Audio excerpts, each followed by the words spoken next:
It's traditionally been understood that financial markets exist to allocate capital to its most productive uses. Recently, however, the definition of a productive use has been expanded to include betting on whether a reggaeton artist will wear a dress to a football match. In the past, if you had wanted to place a bet on Bad Bunny's wardrobe choices, or perhaps the precise timing of an Iranian missile strike, you had to find a man who conducted his business behind a local pub. Today, the process is a bit smoother. Through a rather impressive piece of legal rebranding, what the authorities used to call gambling is now referred to as trading. On the Squawk Newsline, President. Whoops, sorry. Event contracts. What the authorities used to call gambling is now referred to as trading event contracts. This means that when you inevitably lose your money on these platforms, you're no longer a degenerate gambler. You're a retail liquidity provider contributing to a truth machine, which sounds much more respectable. I wouldn't necessarily put it on your CV, though.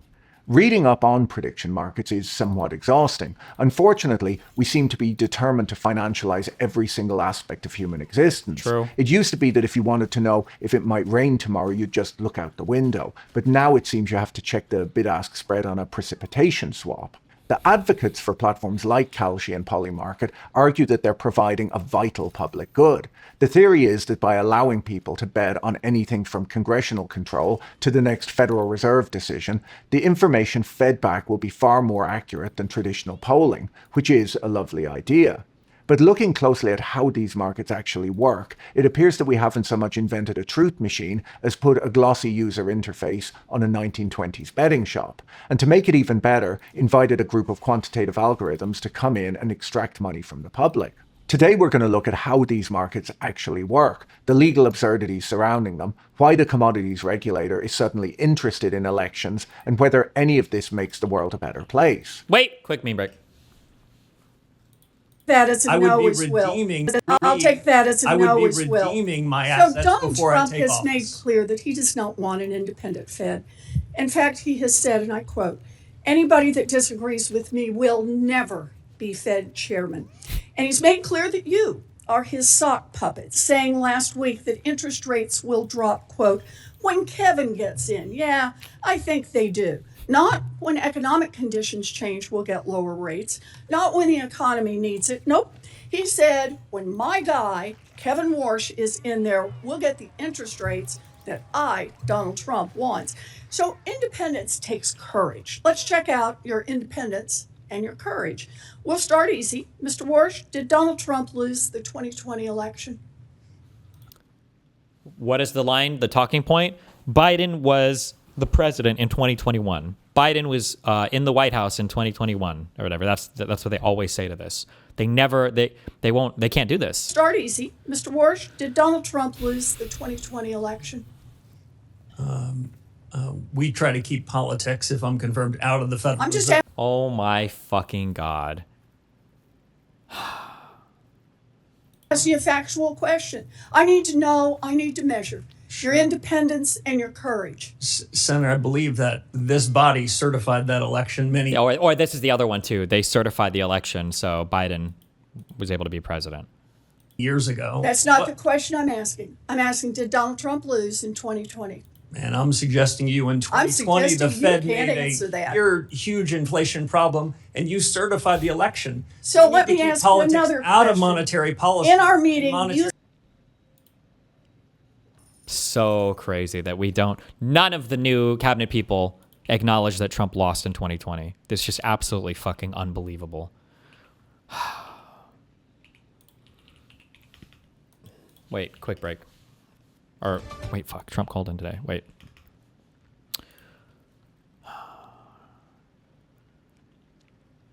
Should Dems double down on Zoran's viral tax the rich narrative? Are Republicans pushing the kind of Mamdani legislation, free speech hypocrites? And Trump labels the Iran war opponents traitors. Those are the three topics. Oh, God. And it's AJW that I'm debating on this in an hour. Ugh. Or if we've just turned the whole world into a casino. To understand why the US government is fighting with itself over who gets to regulate a bet on a football game, we need to go back to the origins of American financial regulation, and specifically onions. In the United States, there's a federal agency called the Commodity Futures Trading Commission, or the CFTC. They were originally established to oversee futures contracts on things like wheat and cotton. The idea was that these markets would allow farmers and factory owners to hedge their price risks, while making sure that these contracts weren't just illegal gambling. For a long time, the CFTC applied what it called an economic purpose test. They only approved contracts that served some hedging or price discovery function. But over the years, the exchanges realized that they could generate significantly more revenue by listing futures on interest rates and stock indices. The CFTC went along with this, and the definition of a commodity future was slowly expanded to include things that are not really commodities at all. A few years that served some hedging, what it called an economic just illegal gamblers to hedge their price risks, while making sure that these contracts weren't just illegal gambling. For a long time, the CFTC applied what it called an economic purpose test. They only approved contracts that served some hedging or price discovery function. But over the years, the exchanges realized that they could generate significantly more revenue by listing futures on interest rates and stock indices. The CFTC. Do you guys understand why like futures or why like options trading or whatever like has legitimate, like they serve legitimate market functions, even though we talk about them as kind of like meme derivatives that people just like gamble on or whatever. Price discovery, I think, is important because you don't want major shocks to the market. So like, let's say that theoretically, let's say that we have a stock market that's open 5 days a month, okay, Monday through Friday on the first week. Let's say that the market closes on Friday and you have 30 days where there's absolutely no derivative market trading, there's no after hours trading, nobody is allowed to bet on the price of any of that particular security until 30 days passes or whatever.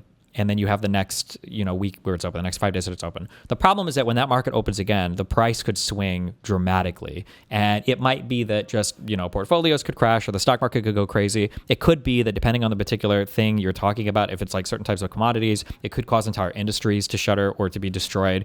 Maybe if we're talking about like the cost of oil or gasoline, it could be that airlines become unprofitable, that nobody can plan their businesses. So you have all of these derivative markets because even though there are gamblers that do dumb shit with options, derivative markets also help you to some extent like hedge, meaning that if the market were to dramatically swing in one direction or the other, a particular set of options you have kind of protects you from a dramatic swing because you have the option to cash out of a particular underlying security, if things get crazy. So options when we talk about options online, it's always in the context of like Robinhood accounts, people doing wacky, crazy shit, but options are really just a way to eat into a little bit of your profit to reduce a potential massive downside in the future. So you take a little bit of your upside to prevent massive downside in the future, almost like insurance in a way. And then, price discovery is basically high liquidity markets are nice where people are trading all the time because there's a lot of price discovery, meaning everybody knows what the cost of everything is because there's a lot of buying and selling. It's just like generally these are good, healthy forms of like market activity. So he's saying that at some point in time, the way that some of these contracts or whatever were justified were as long as there's some sort of like economic purpose or economic benefit or function, like it's okay to have these types of, I guess, derivative products or other types of contracts that be sold based on some other economic activity. There you go. Contracts that served some hedging or price discovery function. But over the years, the exchanges realized that they could generate significantly more revenue by listing futures on interest rates and stock indices. The CFTC went along with this, and the definition of a commodity future was slowly expanded to include things that are not really commodities at all. A few years ago, Bitcoin was even classified as a commodity, while it's about as far from being a basic raw material, agricultural product, or physical asset as anything could be. So almost anything can be considered a commodity, with one notable exception. Thanks to the 1958 Onion Futures Act, you can trade futures on almost anything in America, but it's illegal to trade futures on onions. This happened because in the 1950s, two traders managed to corner the Chicago onion market, artificially inflating the price before crashing it entirely. The chaos led to angry farmers and, naturally, an act of Congress. So to summarize the current state of American financial law, you can legally bet on the outcome of a geopolitical conflict, you can bet on the future price of an internet meme token, and thanks to platforms like Kalshi, you can now bet on who will control the United States Congress. But if you attempt to hedge your exposure to French onion soup, or really any onion soup, the federal government will step in to protect the public from you. Thank God. No soup for you. Now, regulators used to frown on gambling, but things have changed. But before we dig into why, let me give a quick shout out to this week's video sponsor, Plod. If you're trying to stay sharp in the AI era, this is one of those tools that just quietly upgrades how you work. The Claude Note Pro is a credit card-sized AI companion device that captures your conversations, meetings, calls, yes! even in-person chats Fucking with a single AI press of the icon. button. I've been using it as part of my everyday carry, and honestly, it changes how present you can be. Instead of worrying about notes, Claude records, transcribes, and turns everything into clean summaries, action items, and key decisions, all searchable later. It even recognizes different speakers, so you can actually go back and understand who said what. And the best part, you can ask Claude questions across all your conversations, so over time it basically becomes a second memory.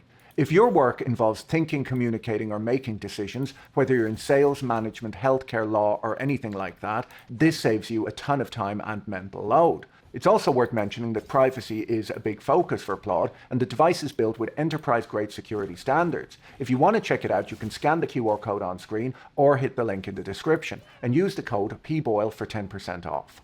Now, up until recently, the CFTC has been quite skeptical of what they call event contracts. They explicitly banned contracts involving war, terrorism, assassination, and gaming. They also tried to ban election contracts, arguing quite sensibly that approving them would effectively turn the commodities regulator into an election cop. And this is not an unreasonable concern. If you allow people to trade contracts on election outcomes, the CFTC is then responsible for making sure no one is manipulating those outcomes, which means that they now would have to worry about whether an election has been rigged or if foreign governments are getting involved. The CFTC was set up to make sure that wheat prices are fair. Election monitoring may be even further outside their mandate than Bitcoin.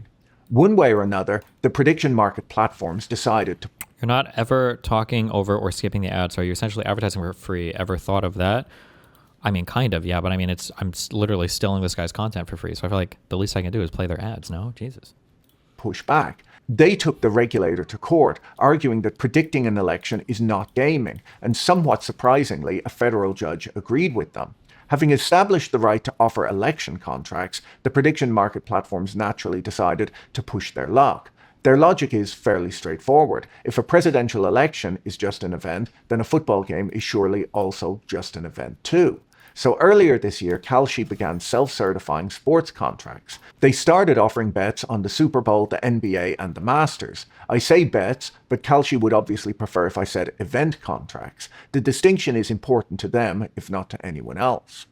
This came as something of a surprise to the individual American states. Since the Supreme Court struck down the federal ban on sports betting in 2018, nearly 40 states have spent a great deal of time and money setting up highly regulated, heavily taxed sports betting regimes. They have set up state gambling licenses, compliance departments, tax collection, the whole thing. No sooner was that done when these tech companies turned up offering what appears to be functionally identical bets, but they're claiming that they're completely exempt from state gambling laws and state taxes because their bets are technically federal commodity swaps. If you are a state gaming regulator who has spent the last 6 years building out a licensing framework, you might find this argument somewhat frustrating. A number of states have responded by sending cease and desist letters. Arizona has gone a step further and simply filed criminal charges against Kalshi for operating an illegal gambling business, which is a bit of a step up from a cease and desist letter. Ohio has taken an even more creative approach. A company there is suing Kalshi using the Statute of Anne. This is a British law from 1710, passed during the reign of Queen Anne, which allows third parties to sue to recover other people's gambling losses. The theory is that if Kalshi is operating an illegal sportsbook in Ohio, any enterprising person can sue them to get the losing bettor's money back. It's the sort of 18th century legal instrument that you would expect to find in a museum and not in an active federal lawsuit against a Y Combinator startup, but this is where we are. Now, you might expect the federal commodities regulator to step in at this point and clarify that a bet on the New York Knicks is not, in fact, a vital financial derivative. But they have not. According to the Financial Times, the CFTC has mostly just been avoiding the question. Well, it's actually a bit worse than that. Under the new administration, the CFTC and the Department of Justice have gone to federal court to block the state of Arizona from enforcing its gambling laws against Kalshi.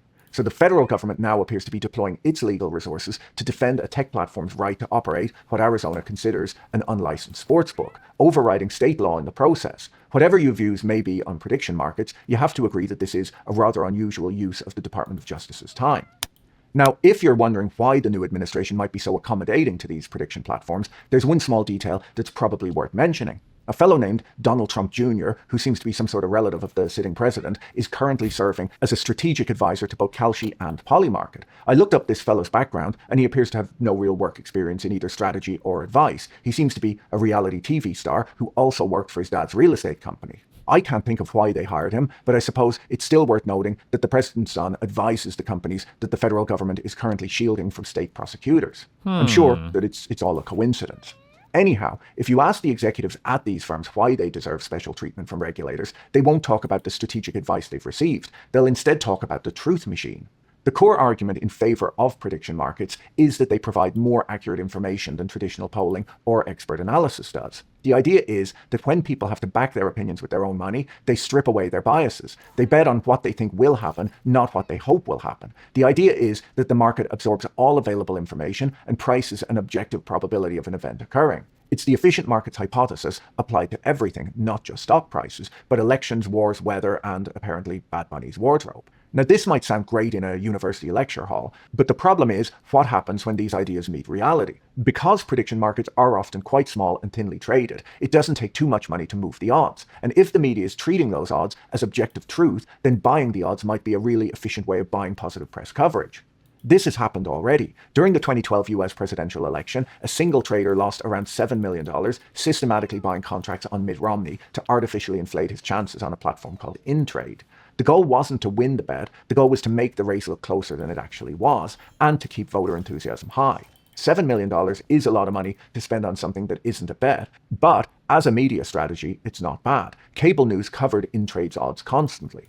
More recently, in 2021, a YouTuber named Brian Rose ran for Mayor of London. During the campaign, he was accused of gaming the odds on the betting exchange Smarkets by allegedly having people place bets on his unlikely victory. He could then point to those betting markets as evidence that he was a serious candidate with real momentum, which journalists then reported. So if a wealthy individual or a political campaign can spend a few $1,000,000 to move the odds on a thinly traded prediction market and then point to those odds as evidence of public support, you haven't really built a truth machine, you've built a PR tool, but one that comes with a chart.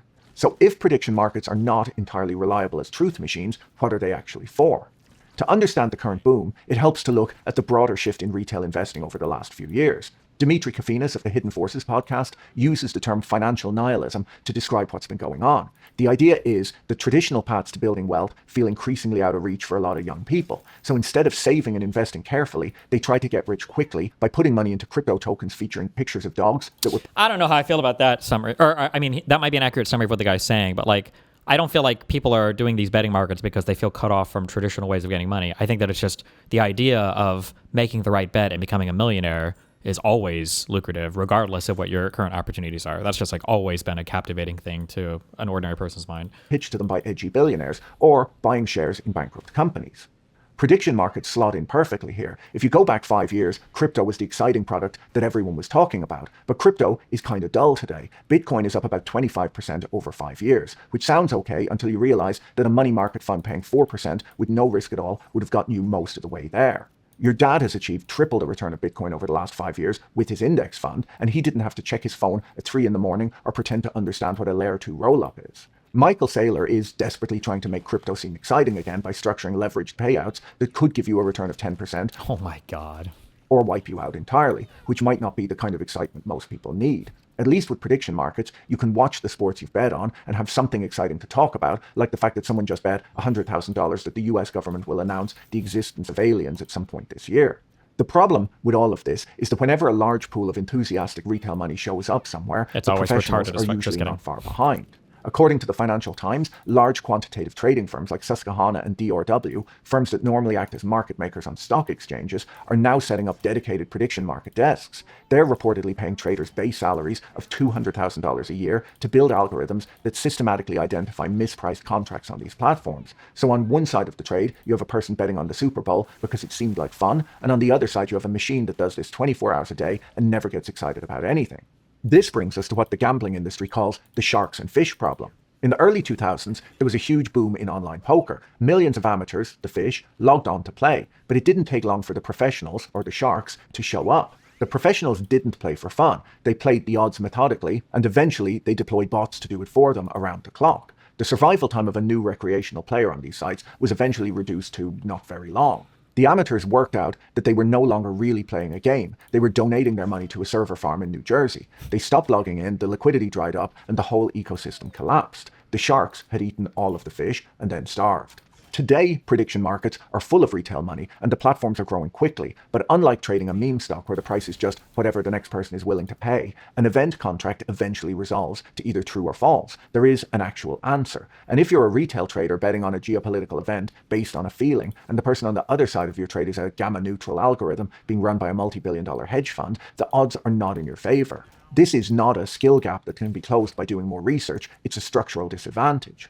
When the quants have extracted enough money from the retail public, the excitement will wear off. The platforms will likely be left with sports betting, which the states will eventually either regulate or shut down, and a few novelty contracts that exist entirely for marketing purposes. You'll still be able to bet on whether Bad Bunny wears a dress to a football match, but the truth machine will be mostly empty. Now, in fairness, there is one thing prediction markets do better than the traditional alternative. If you walk into a sportsbook or open a DraftKings account and you start winning consistently, the sportsbook will reduce your bet size, restrict which markets you can access, or simply close your account. This is standard practice. The house is your counterparty, and a winning bettor is bad for business. Wait, is that true?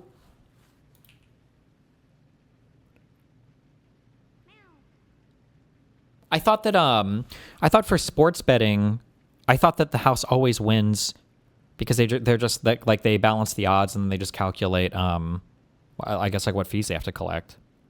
How do you lose on unless you're calculating the odds incorrectly?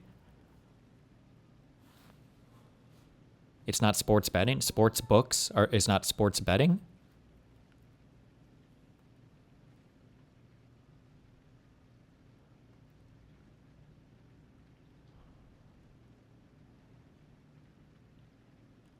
I don't understand at all. I have no concept for how that works, but okay. Your account. This is standard practice. The house is your counterparty, and a winning bettor is bad for business. I just don't understand those businesses where like the house is the counterparty. I thought when you were doing bets online, I thought that the counterparty was other bettors, and I thought that's kind of how the odds were determined, but maybe not. I don't know. States have tried to pass laws making this illegal, which tells you how widespread it is. Prediction markets don't do this because the platform isn't your counterparty. It's a peer-to-peer exchange. It just matches buyers and sellers and takes a small fee. If you're winning, the platform doesn't care. Someone on the other side of your trade is losing, and the platform collects its fee. That's what I assumed every sports bet was. Way. So in that sense, prediction markets are structurally fairer than sports books. Of course, the reason you're winning on a prediction market is most likely that you're a quantitative algorithm. So this is primarily good news for quantitative algorithms. The traditional sportsbooks have noticed all of this, by the way. DraftKings, FanDuel, and Fanatics have all quietly launched their own prediction market products, while simultaneously spending $48 million on a super PAC to push for sports betting legalization in states like Texas and Georgia. So they're fighting prediction markets with one hand and copying them with the other, which is a reasonably common strategy in American business. If you are a retail trader who's tired of losing money to hedge fund algorithms, you might be tempted to look for an edge. In traditional financial markets, acquiring non-public material information and trading on it will generally result in a conversation with the authorities and eventually a lengthy stay in a federal facility. In prediction markets, however, insider trading is often described by proponents as a feature, not a bug. That's right, a feature. If we look at recent events, this feature appears to be working remarkably well. Last summer, a Polymarket user operating under the pseudonym Rico Suave 666 made a series of highly precise and highly lucrative bets regarding the exact timing of military strikes in the Middle East. It later turned out that Rico Suave 666 was not just a very astute reader of geopolitical tea leaves. The Israeli government arrested 2 men, including an army reservist, for allegedly placing bets using classified military intelligence. So to be clear, a soldier with advanced knowledge of when bombs were going to be dropped used that information to win money on what is essentially a crypto gambling website, which is not really what people have in mind when they talk about the wisdom of crowds. We saw something similar with the capture of Nicolas Maduro. Shortly after the United States announced the operation, someone placed a series of very large and very confident bets on Polymarket that he would be removed from office, walking away with a few $100,000. It's not clear who placed those bets, but they appear to have had a better understanding of US foreign policy than most of the US Senate. Now, if you ask the operators and advocates of these markets about this sort of thing, they are surprisingly relaxed. They argue that insider trading is actually a good thing. The logic is that the insider brings valuable information to the market, which makes the price more accurate. That's unreal that somebody would say that.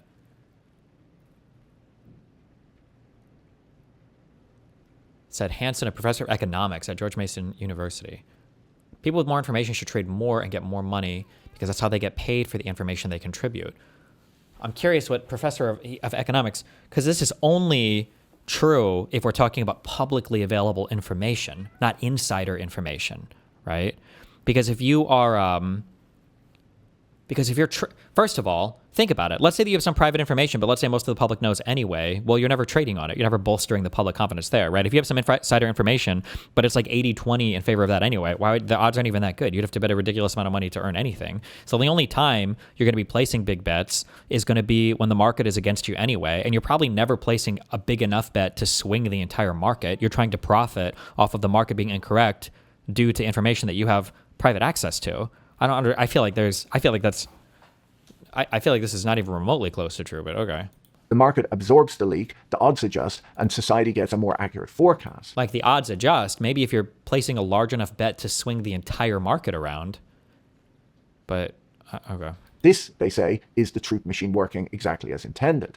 It's a rather creative argument. If a military officer leaks classified operational plans so that his friend can win a few $100,000 on a crypto betting site, we should apparently all be grateful for the positive externality of slightly more accurate price discovery. I'm sure that the soldiers involved in those operations would be reassured to learn that their safety was compromised in the noble pursuit of market efficiency. The reason insider trading is banned in the stock market is fairly simple. If ordinary investors believe the game is rigged, that only insiders can win, they will stop investing. And if people stop investing, companies can't raise capital to build factories, fund research, or hire workers. The whole system depends on participants knowing that the market is at least roughly fair.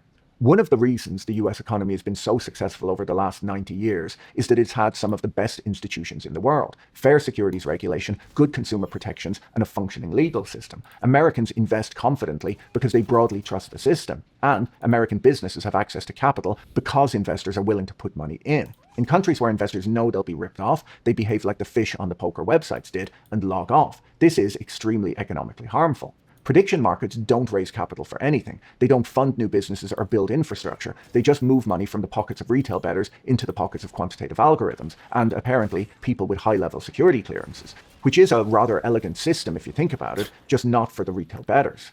You might think that it doesn't matter. Prediction markets aren't the stock market. But if this market is overseen by the same securities and commodities regulators that oversee investment markets, and the public decide that it's all rigged, they might not just log off from prediction markets. They might start to wonder if the entire system is rigged too. And that kind of distrust, once it sets in, is very difficult to reverse. So if the retail bettor is structurally disadvantaged against quantitative hedge funds and people with high-level security clearances, the obvious question is what happens to them when their money runs out? Since 2018, when the Supreme Court cleared the way for states to legalize sports betting, the United States has essentially been running a large-scale experiment in what happens when you make it very easy for people to gamble from their phones. Now that we've added prediction markets to the mix, that experiment has now been expanded to cover politics, pop culture, and monetary bets. You can now lose money on almost anything at any time of the day without even getting out of bed. The results of this experiment are starting to come in too, and they are not great. Recent academic research, highlighted by The Economist, shows that the introduction of online betting in a state is associated with a roughly 12-point drop in average credit scores, along with higher rates of personal bankruptcy and loan delinquencies. If you make it incredibly easy for people to gamble from their smartphones 24 hours a day, it turns out that a rather large number of them will do exactly that, right up until the point where their credit cards are declined. Now, you could argue that adults in a free society should be able to spend their money however they like, and I mostly agree with that. I don't want to be told how I can spend my money. It's mine. If someone wants to bet their rent money on a agree with that. I don't want to Ice-T Fan Club Vintage Poster Sire Records. be told how I can spend my money. Base. It's mine. If someone wants to bet their rent money on a basketball game or the exact date of a Federal Reserve rate cut, that's their right. The prediction market platforms would certainly agree with this. They describe themselves as neutral marketplaces facilitating price discovery, which is a very dignified way of describing a website where you can bet on whether it'll snow in April.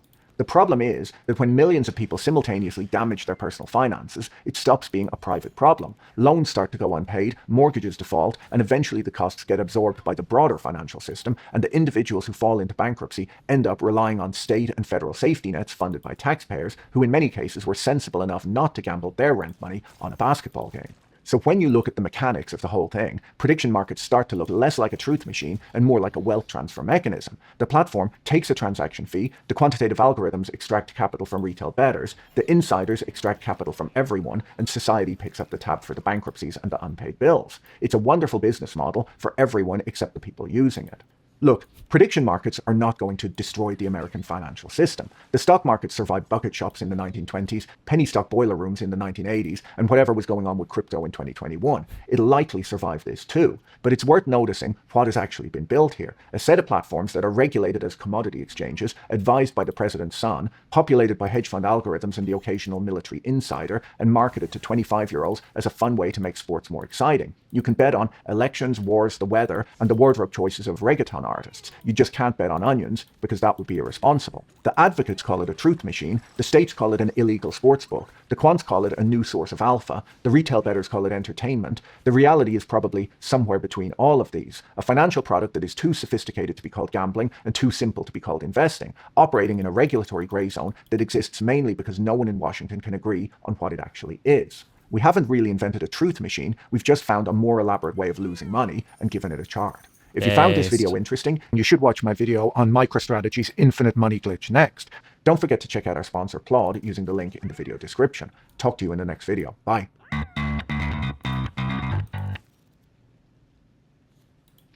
In October 2021, Problem, Trollface? Join us now on the Squawk Newsline. Who's calling in? President Donald J. Trump. Oh. President Trump, welcome. Thanks for joining us this Trump, morning. the guy. Well, thank you very much, Joe. You are very welcome. Can you give us, I think What's it's going on on everyone's today? mind, the latest on where the Iran negotiations Yeah, what are we- stand? what are we doing now on that? know, You working on that Tehran has still? publicly confirmed that it will send representatives to the meeting with Vice President Vance. What do you expect? What are you hearing at this point, sir?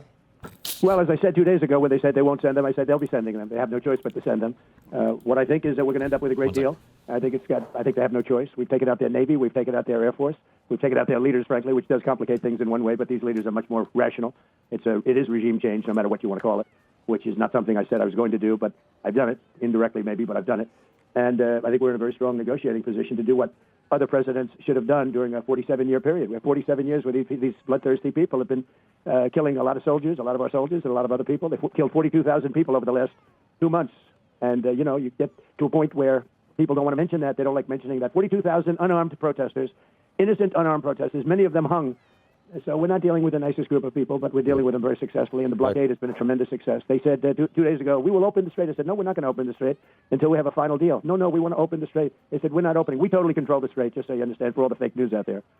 And, Mr. President, we've seen 100 days of the largest protests in Iran since the revolution in 1979. And I know how much you respect and admire and are concerned with the Iranian people themselves. And this is, I think, in large degree, one of the reasons you decided to embark on this whole thing, maybe among other things, but the timing was right. If we get close in negotiations right now, but the deadline for the ceasefire is tomorrow, if it looks like things are progressing, will you not necessarily extend it to a definitive amount of time, but will you let it keep going if there's progress in the talks before taking... Well, I don't want to do that.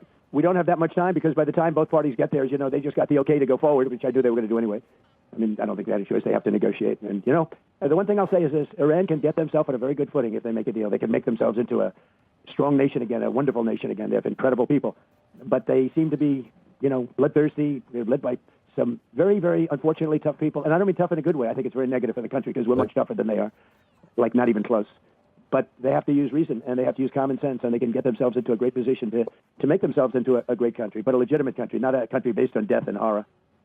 I think regimes only respond to certain things, and I understand your threats to bomb the bridges in the electric grid, but I don't think the regime cares about the people of Iran. And if you did that, I'm sure it's the last thing you'd probably want to do, but it would hurt at least some of the people that we care about and why we embarked on this in the first place. So that would be, I'm sure, a last resort for you. It's not my choice, but it will also hurt them. It'll hurt them militarily. They use the bridges for their weapons, for their missile movements. They're trying to move the missiles because we've obliterated most of their missiles, and they're trying to move their missiles around, even during the ceasefire, which I think was a good thing because we're totally loaded up. We have so much ammo. We have so much of everything that we've, much more powerful than it was 4 or 5 weeks ago. So we've used this to restock, and they probably have done a little bit of restocking. We caught a ship yesterday that had some things on it which wasn't very nice, a gift from China perhaps, I don't know. But I was a little surprised, because I have a very good relationship, and I thought I had an understanding with President Xi, but that's all right. That's the way war goes, right? But I will tell you that our military is incredible, what we've done. I mean, think of it. In the first 3 days, we took out their entire Navy, 159 ships. 159 ships, and wiped out their Air Force, wiped out their anti-aircraft, all of their anti-aircraft apparatus is all gone. All of their radar is gone. Their leaders are gone. Their leaders are gone. The whole thing is gone. And frankly, this should have been done a long time ago. It would have been a lot easier because they were a lot less lethal a long time ago. So to be clear, you're saying that you need at least a prospects for a signed deal today and tomorrow, or else you would resume bombing Iran. Well, I expect to be bombing because I think that's a better attitude to go in with. But we're ready to go. I mean, the military is raring to go. They are absolutely incredible. I built the military in my first term. I'm using it now. The military, when I took it over from Barack Hussein Obama, it was so depleted, so sad. And I built it in my first term. You remember those big numbers. You talked to me about it once. That's a lot of money for military. I built it. We did a great job with our military. And Isn't it kind of humiliating if you keep saying over and over again that we've eliminated everything, it's all gone, but like for some reason we don't have any deal in place, we don't have like a peace agreement? Like, what are they still resisting us with? If like, what's going on? Using it now and rebuilding it too. We've done a lot of rebuilding also in my first year of the second term, but we have we have the most powerful military in the world. Everybody knows it.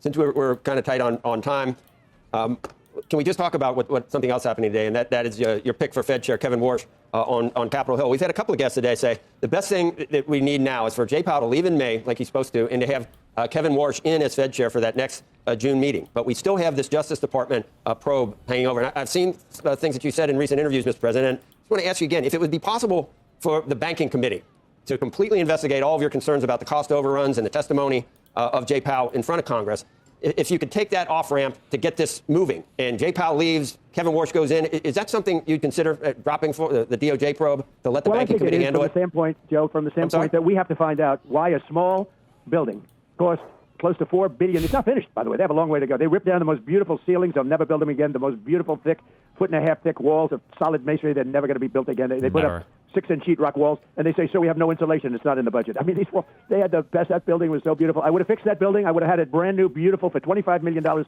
they're going to spend close to $4 billion, maybe more than that. I don't know. It's not finished. In fact, I looked at it the other day. I'm afraid Kevin will have to have an office next to me in the White House because that building's not going to be done. He's not going to be able to use that building for a long time. And, he had a complaint. He said, I didn't realize this. He said the saddest thing is they ripped down the best building. He said there was a building that had beautiful boardrooms that he used many times when he was there, that beautiful boardrooms and meeting rooms. It was so beautiful, the nicest in Washington. And he said they ripped it down. The nicest building in all of and maybe D.C. they did that to save money, like the Gavin Newsom, the railroad, where they made it shorter in order to save money, but it's still 25 times over budget. But the worst I've ever heard is the railroad in California, and I think this might be worse. Think of it. I would have fixed that building, beautiful, quickly. $25 million would have been like a brand new building. All the ceilings would have been left. All those beautiful thick walls with gorgeous moldings would have been left. You're going to get a sheetrock ceiling, a sheetrock wall without insulation. They said, sir, insulation's not in the budget. Insulation costs you $100 a room. The whole thing is crazy. And they're at $4. I think it's going to cost more than $4 billion when it's finished. But Joe, somehow we have to find out how this can happen. It's not the first time. How does this happen? Did the contractor make $3.5 billion? Right. If the Banking Committee could take it over. I can't imagine that Too Late is taking money on construction. I can't. But it's possible. But we have to find out why is a job that should have cost $25 million costing billions and billions of dollars. I built the hotel. It's now the Waldorf. I sold it to Waldorf, and it's now the Waldorf. I built it for $201 million. It's a bigger building than the federal, and it was hotel rooms with bathrooms and partitions, and it's much more expensive to build a hotel room than it is a nice empty office space, right? You can't get a word in. I built that for $201 million. This now is 8 years ago or so, but think of it. This building, you look at it, it's a little building. It's over, I think it's going to cost over $400 million. And here's the thing, it's going to be nothing compared to what it was. They spent $4 billion, and it's nothing compared to what it was. It was beautiful. It had beautiful ceilings. They were all destroyed. They took them down. I don't know why. If the DOJ, if this goes forward with the Department of Justice and it delays him being confirmed, Kevin Warsh, it's kind of counterproductive for what you're trying to do in terms of changing the MO of the Fed up to this point. So I'm just trying to look for an off-ramp to get for you. Well, it is and it isn't, Joe. You have to find out why a thing like that could happen, because if you have hundreds of projects like that, very few are like this, but if you had hundreds of projects like that, you have to find out why that happens. I mean, because we obviously don't do it right, but, we have some we have some great people in government that can do jobs. I build under budget, ahead of schedule.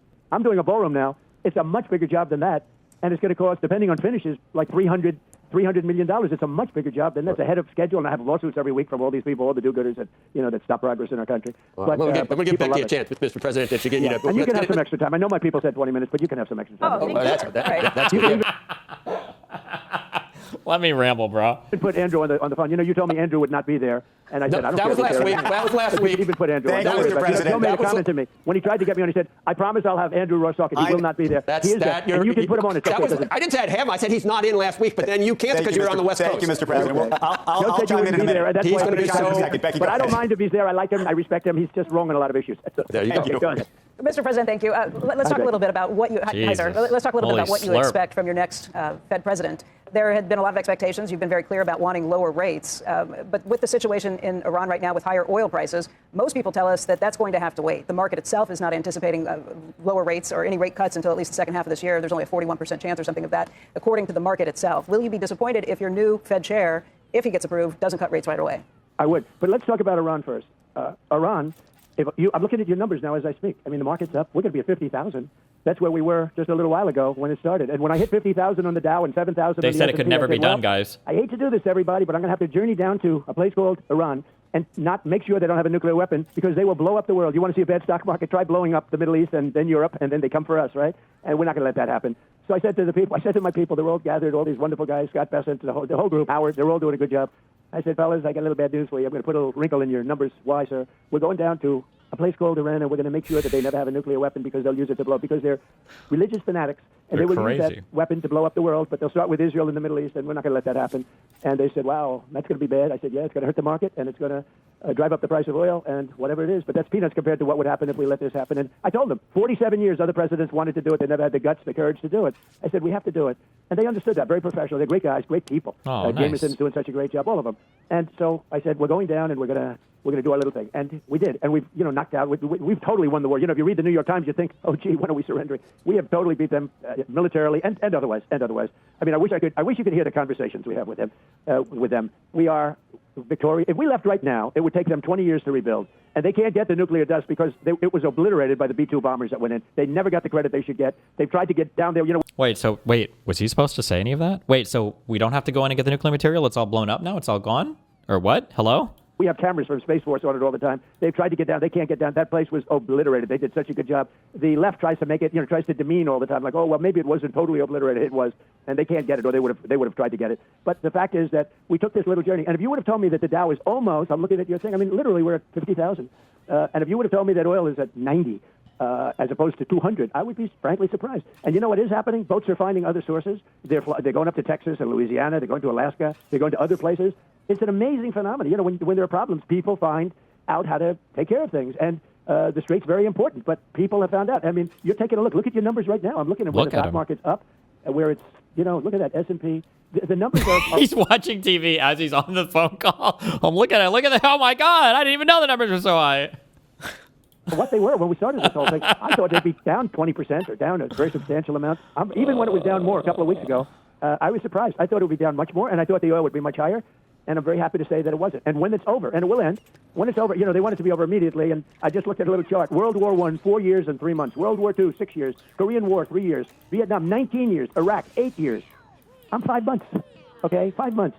I would have won Vietnam very quickly. I would have, if I were president, I would have won Iraq in the same amount of time that we won, because essentially we've won here. Okay, I mean, people can play games. The Democrats can say, well, we should have done better. No matter what. If I did it in 1 week, they'd say, we should have done better. Look at Venezuela. I took it over in 45 minutes. It was basically a 45-minute. And by the way, a very strong military country. And we took it over in a day, but let's be nice. But we basically took it over in 45 minutes. We took it over during the attack in 45 minutes. And they would say, I'm surprised I haven't said it. He's speaking right now. He's speaking right now. Please shut the fuck up. But we can't let traders. We can't let traders like Schumer put pressure on you where they say, we want out. Think how bad that is. I'm negotiating with these people, and they're telling us, we have to get out now, we have to get out now, we have to get now. And they were in a war for 18 years. They were in a war for, think of that, Vietnam, 19 years, Iraq, 8 years. So right. I want to make a good deal. I'm not going to be rushed. I have all the time in the world. I want to make not a good deal. I want to make a great deal. I don't want to do this, go through this. And, if you look at this, what we've suffered in terms of losses, we lost 13 men, and that's terrible. I wish we didn't lose one. But if somebody would have said, we've done this and obliterated that country, obliterated it, and we lost 13 men, people would have said, that's not possible to have done that. It's not possible. Right. So we've done a great job, and I don't want to be rushed by people that are really treasonous as far as I'm concerned. Where they're, treasonous. I watch this low IQ guy, Hakeem Jeffries. He's a totally low IQ person, and he's always ranting and raving, oh, this war is so terrible, terrible. They shouldn't be saying that when we're in the midst of a negotiation, because it does hurt us somewhat. It gives the other side some hope, and I don't want them to have hope. Mr. President, I wanted to ask you about Anthropic, if I could, for a second, because this is a company that your administration has declared a supply chain risk. And I want to understand the determination for that. There's a view by some that it's political, but more importantly, at the same time that this is happening, reportedly, the NSA and other parts of the government are using Claude, which, of course, is the large language model of Anthropic, and how you square that.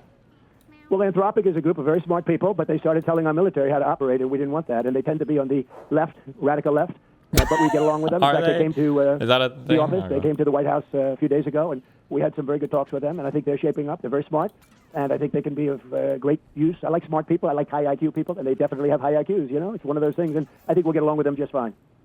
So do you think a deal will be made so that Anthropic will be allowed to be used inside the Defense Department in the future? We want the smartest people. Now, in the meantime, we replaced Anthropic with somebody else. You know who they are, and they're very, very smart people. Sam Altman.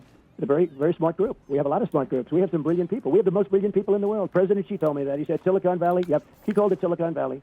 During a conversation, I have a great relationship with him. He said, you have the smartest people in the world. And we do. You take a look at what's happening with Jensen and all of these people. And it's a great honor to be working. I think Tim Cook, I see he's retiring. I wrote a piece about him today. And I got to know him very well. He's a fantastic person, did an unbelievable job. And I say it respectfully, but if Steve Jobs had lived and ran the company, it might have done good, but it wouldn't have done, I think, nearly as good as the job Tim has done. And I got to work with Tim, so I really know it. I know what I'm talking about. He's a very unusual guy. He gets things done. Mr. President, we did read your entire Truth Social post. I just want to return for 1 second and make an analogy here. You saw what inflation did to the Biden legacy and administration. So 22% price increases. By the time he was leaving, it was down to about where it is now, about 3%. But not a single. It was down to 5%. It wasn't down. Well, to 3, but not a single person. The reason person. it was down was because I had won the election and it started falling after I won the election, and I started getting prices down from right after November 5th. If you needed to prevent that from happening, let's say Chair Warsaw, for whatever reason, there's some type of energy shock, who knows, with the blockade, let's say that things got too hot. At that point, just to make sure there was no inflation, would you allow him to raise rates or not cut rates? Would there ever be a period where you could see that was something that a Fed chair needed to do? And if he said he might have an office right near yours, he might not want an office right next to yours, sir. I don't know. After what happened to Jay Powell, you might want to be across in those new digs, maybe. Maybe I'd like him next to me. Actually, it's not a bad idea. Maybe Jay Powell did us a big service in retrospect. I call him too late. He's just too late. He's always too late, except when it came to before the election, but that didn't quite work out well for him. So the answer is I want Kevin. I think Kevin's great. He's central casting in a true sense. Okay, I think he's going to do a great job. Yeah, if there's time for, I've been in favor of interest rate rises to stop inflation. I think it sort of is effective. But there's one thing, and nobody ever talks about it but me, unfortunately, so I'm sure it's not correct, but I think it is. We should have the lowest interest rate in the world. When I was a young guy growing up, we always had the lowest interest rate worldwide. We always did. And then 15 years ago, 20 years ago, I don't think that's even remotely true, but okay. And other people had lower rates than us. And I just had a thing with, if you take a look at some of the, let's call them like elite countries. What year, what decade was it where housing interest rates were like fucking double-digit percentages? They're only elite because we allow them to walk away with $30 billion and $40 billion a year, but I don't do that so much anymore. I sort of put a clamp on that with the tariffs and charges that we charge them because they were elite because they were making billions and billions of dollars from the United States, larger, and other reasons. And they run a good operation, but it's easy to run it good when you make that much money, where we have these massive deficits with, you take a look at some of the countries, but Switzerland is one. They talk, oh, yes, we are small and brilliant. Well, they're brilliant because they pay us almost nothing. Now they pay a little bit. They should pay much more. We'll get that up a little bit. But if you take a look at Denmark, you take a look at all these countries, you think of them so good. They pay such a low interest rate. Well, if we charge them, and what happened with me is I charged some of them, and they squawked like you wouldn't believe it. They called, and we are a small country. All of a sudden, I realized they're not elite. We're elite. We're being sucked dry. And we can't do that. And you'll see that. We had a little setback with the Supreme Court. They said I could charge tariffs, but I have to do it a different way. And because of what they did, we have to pay back $160 billion. All they had to do is add one sentence, just one sentence. And that's, you don't have to pay anything taken in thus far back. But because they didn't add, and by the way, it was a close call, too. There were justices that were powerful that I was right on the tariffs. But because we lost by just 2 votes, just little vote, 2 votes, we have to pay back $165 billion. They could have, with a little one sentence, you don't have to pay back tariffs that have already been received. You start from this point, and you do it a different way. So we're doing it a different way. We're going to end up with the same. I can't believe they wouldn't change their entire part of this ruling for me. Just for me. It's so sad Mr. President, the Supreme Court didn't want to save our country with one sentence, let him talk. $165 billion. And we're giving a lot of that money back to people that hate our country. So I'm not happy with the Supreme Court, I'll be honest with you, okay? Mr. President, on that topic, there's a whole number of very large companies, including Apple and Amazon and others, that have not sought reimbursements yet for the tariffs. I mean, they haven't tried to collect refunds. And from what I understand, part of the reason that they have waited is because there is a worry about, frankly, offending you. Would you find it offensive for them to try to collect a refund? I think it's brilliant if they don't do that. I actually think if they don't do that, they got to know me very well. I'm very honored by what you just said. If they don't do that, I'll remember them. I will tell you that, because I'm looking to make this country strong. What? Oh, I'm very honored by what you just said. If they don't do that, I'll remember them. I will tell you. Like, it's just like open, blatant corruption. If they don't seek a reimbursement that the Supreme Court said that the customer... By the way, that's kind of sort of our money, right? Like, I'm pretty sure... I don't think Amazon is picking up the tariffs for us. I'm pretty sure that's passed on. Like, you have to sign for it and pay a check and all this other bullshit. But the idea that they're somehow doing Trump a favor by not collecting on what the court said they could... Okay, good one. That, because I'm looking to make this country strong. Supreme Court could have helped us. Now they have birthright citizenship. They'll probably rule against us. No country in the world has it. It's horrible for our country. And I just see it, you know. I see some of these Republicans that are nominated by me asking those real bad questions, and looks like maybe we're going to lose that one too. Look what happened with NIL. They destroyed college sports, the court system, destroyed. So hard to put that one back, Humpty Dumpty, so hard to put that one back together. You know, we had 150 years of rulings and everything else, and they had such a great system. It was a scholarship system. You get free college if you're a good athlete. You get this, you get that. And it took care of every sport. Fencing, not only football. Now it's all football, and the football is bringing down colleges because they're losing. Did you see Penn State lost $500 million last year? Florida State lost $450 million last year. They can't lose that kind of money. They don't make that kind of money. And the court system, a person that never had anything to do with sports, a very liberal-leaning Democrat. Okay, we're good on this slap. Okay. What is the Mamdani Act? GOP bill would ban socialists and Marxists from the United States. A House Republican is introducing a new immigration bill that would make non-citizens who advocate for or are affiliated with socialist, communist, Marxist, or Islamic fundamentalist movements inadmissible, deportable, denaturalizable, and ineligible for naturalization. Texas Republican Representative Chip Roy has dubbed his bill the Mamdani Act after New York City Mayor Zohran Mamdani, a Democratic socialist. The bill also creates new deportation grounds for non-citizens already living in the United States. Newsweek reached out to Mamdani's office via email on Monday for comment.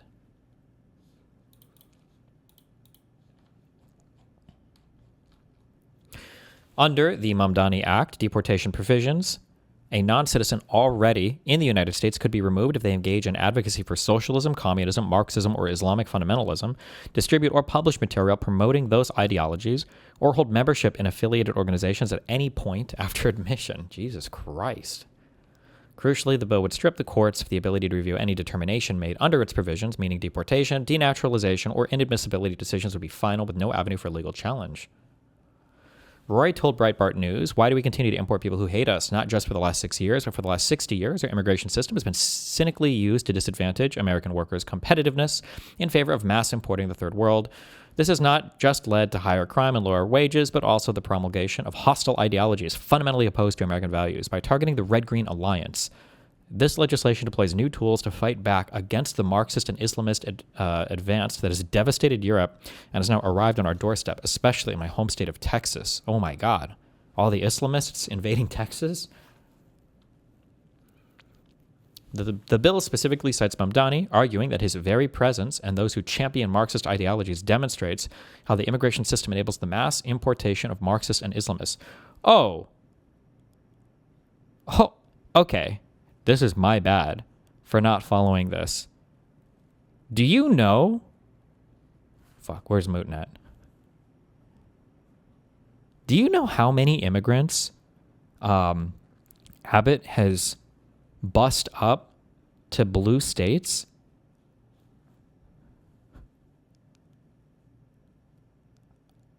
I thought that I thought he did it a few times as like a meme or whatever, like, I don't know, maybe a few hundred or like 1,000 or whatever. It's like over 100,000 people.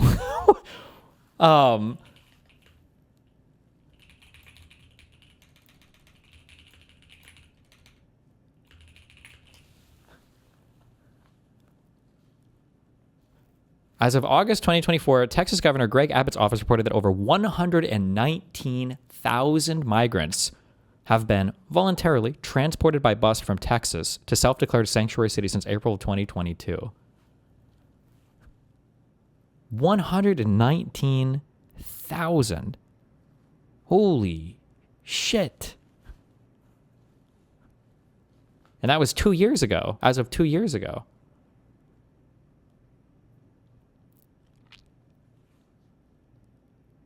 God damn.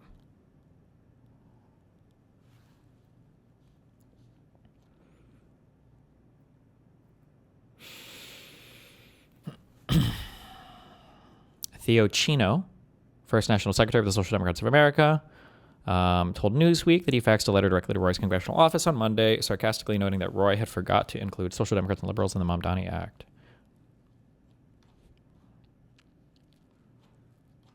There's no way that actual Justice Warrior is going to defend this, that Sean is going to defend this.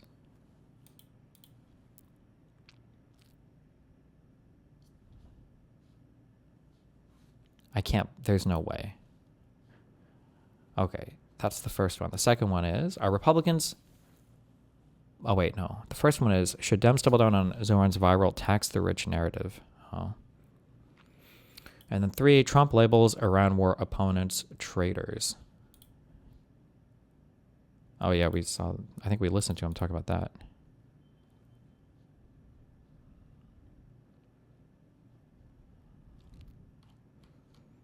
Okay. Is he going to take the opposite position on any of these things? All right.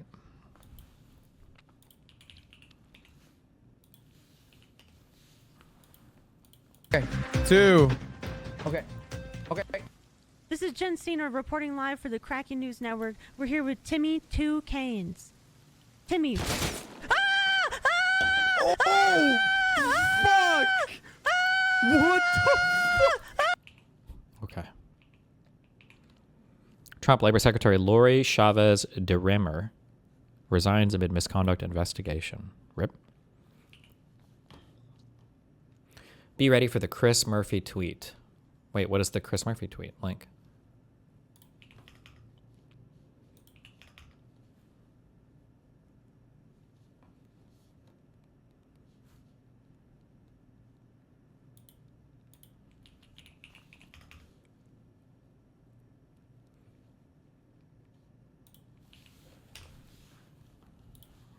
Okay, well, I thought I was going to have to do more reading for this.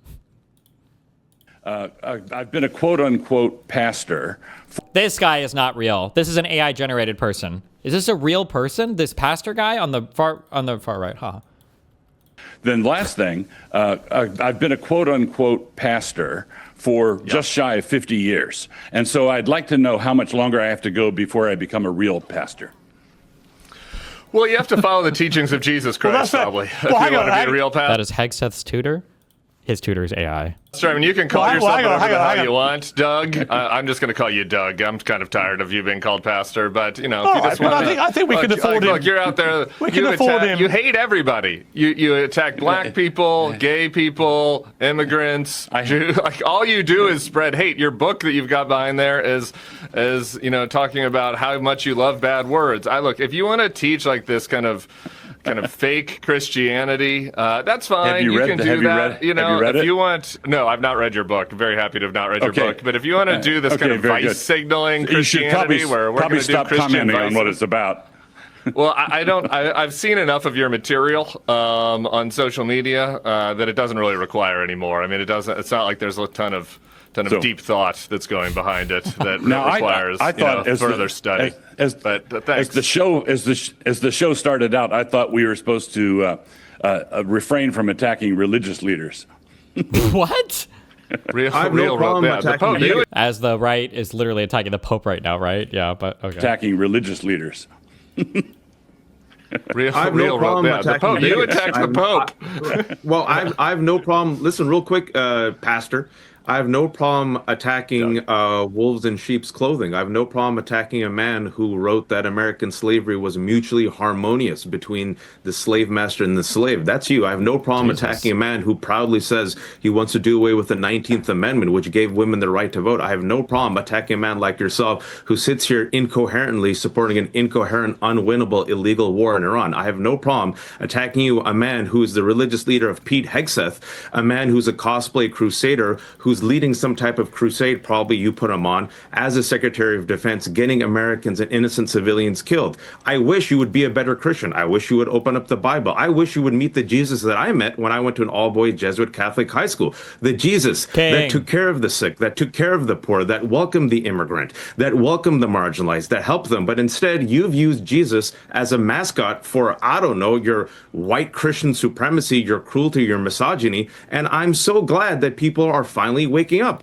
to your cruelty and to the idiocy of your star disciple, Pete Hegseth, who keeps messing up and literally does not read the Bible and quotes Pulp Fiction. Just sit with them. Maybe both of you could read the Constitution, read the Bible, and just take a break, Pastor. Just take a break. Yeah. Do less. Yeah, All right, just What do you want? What are you up to? I'm about to do a panel in literally 3 minutes. Did you go over court stuff? Did I miss it? Yeah. Not that exciting, but decently exciting. No, it was good. It was good though. I think the judge was on your side pretty. Yeah, you think pretty so? hard. Can I get Yeah. Can I get 5 more days on that, please?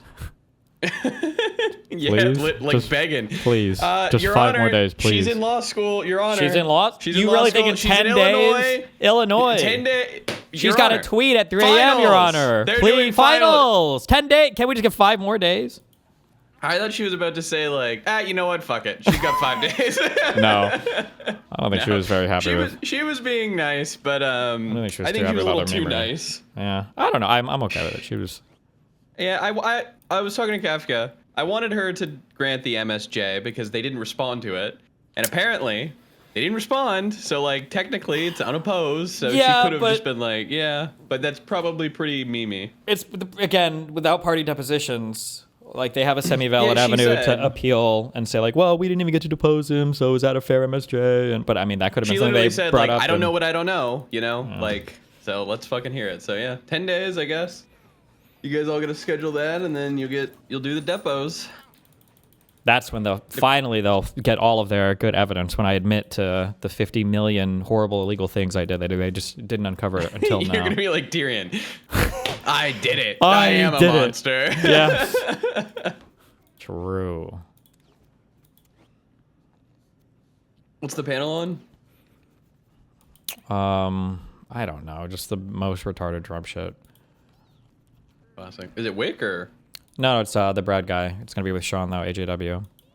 Oh, the Brad like who owns the radio show or whatever. Brad Palumbo. that guy? I don't know if he owns a radio show, but he does YouTube stuff. I'm thinking of the radio show guy that you met. Oh, you're thinking of Brad Shapiro? Yep, that's who it is. Yeah. Where the fuck was our stream today? I had a shit sleep. I woke up, and then I was like, all right, I'm gonna listen to Steve's thing. I can't stream that or record that, so fuck it. Base. Fuck it. Yeah. Hell yeah. But I listened to your whole thing. That was interesting.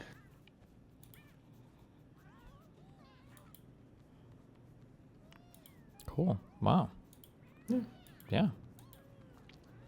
So, when's your deposition? You guys got 10 days. It should be, yeah, within the next 10 days, and hers as well. Should be. What if they just don't? What if they just don't do it again? They have to, or else I think It the would judge be might over. legitimately just toss the case. It would be, or start sanctioning them or something. I don't know. Oh, I'm sorry, Brian Shapiro, not Brad, the other one. That's it. Fucking. Was there anything else interesting? I missed one of the motions she ruled on. Oh yeah, so it's 10 days for depots, and then 10 days after. I think it's 10 days for depots and then 5 days for them MSJ. to file something, and then we get a response. And then she said she would have a ruling for us on the MSJ by the end of May or beginning of June, which is nice. So I'm thinking that's like Yeah. the deadline for everything. And then if she says like, all right, well, we're going to trial. That's in July or August. Mm-hmm. I don't know if she gave you a date yet. All right, well, things are looking up. Have a good panel. Yeah, be careful, don't I die. might come in after if you're hanging out. Ciao. I'll think about it.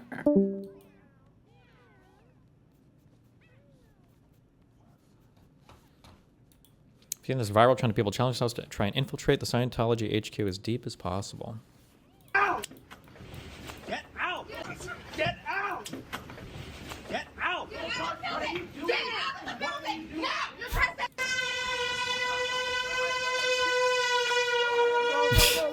This is retarded. Go up! Where are you going down for?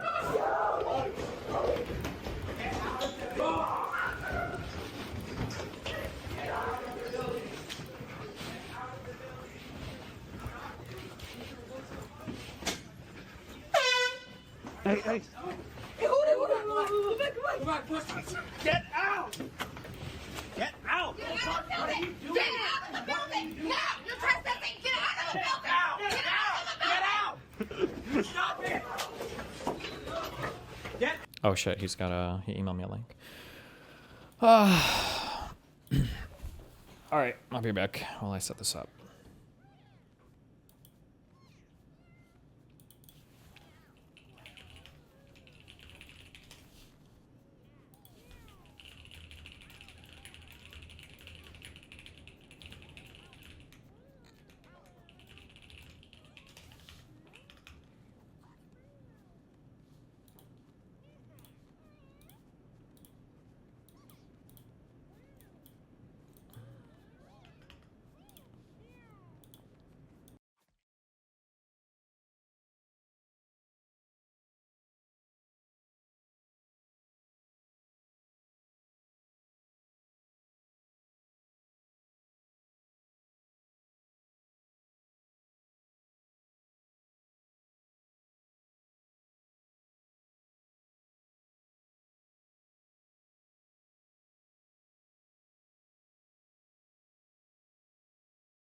Here. Yeah. All right, joining me, we've got Sean Fitzgerald, aka Actual Justice Warrior, and Stephen Bonnell, aka Destiny. Guys, thanks for coming on. Thanks for having us. Thank you for having me. Absolutely. So we're going to start by talking about Zohran Mamdani, who has had a bit of a viral moment. He does seem to have a tendency to do that. He's pretty gifted when it comes to going viral. The mayor of New York City, of course, who's kind of a rising star in Democratic politics, he just announced a new tax targeted on homes owned by people that don't actually live in New York City, filming it outside of a promotional video outside of one of those homes. I'm going to roll that for you guys now, and then we'll discuss. Take a look. When I ran for mayor, I said I was going to tax the rich. Well, today, we're taxing the rich. I'm thrilled to announce we've secured a pied-à-terre tax, the first in New York's history. This is an annual fee on luxury properties worth more than $5 million, whose owners do not live full-time in the city. Like for this penthouse, which hedge fund CEO Ken Griffin bought for $238 million. So a couple thoughts on this. One is that it's clearly brilliant marketing and political strategy. I think class warfare sells, especially when people are struggling to get by. We've got gas prices high because of the Iran situation and everything else. But at the same time, this is just miles away from where Brian Thompson was gunned down, right, by Luigi Mangione, allegedly, though it looks pretty certain that he did in fact do that. We've got this kind of sentiment, and yet you've got the mayor standing outside Ken Griffin's home and filming him, pointing at his home and identifying him and vilifying him when last time I checked, all he's done is donate hundreds of millions to hospitals in New York City, pay untold millions in taxes to New York City, and not break any laws. I don't know, Stephen, are you on board with the kind of rise of the class warfare, Zohran Mamdaniism in the Democratic Party? I mean, I'm generally anti-populist in almost all forms of messaging. I think it's a one-way ticket to brain rot, and I think too much of the right and too much of at least the very loud left is kind of on board with this populist stuff.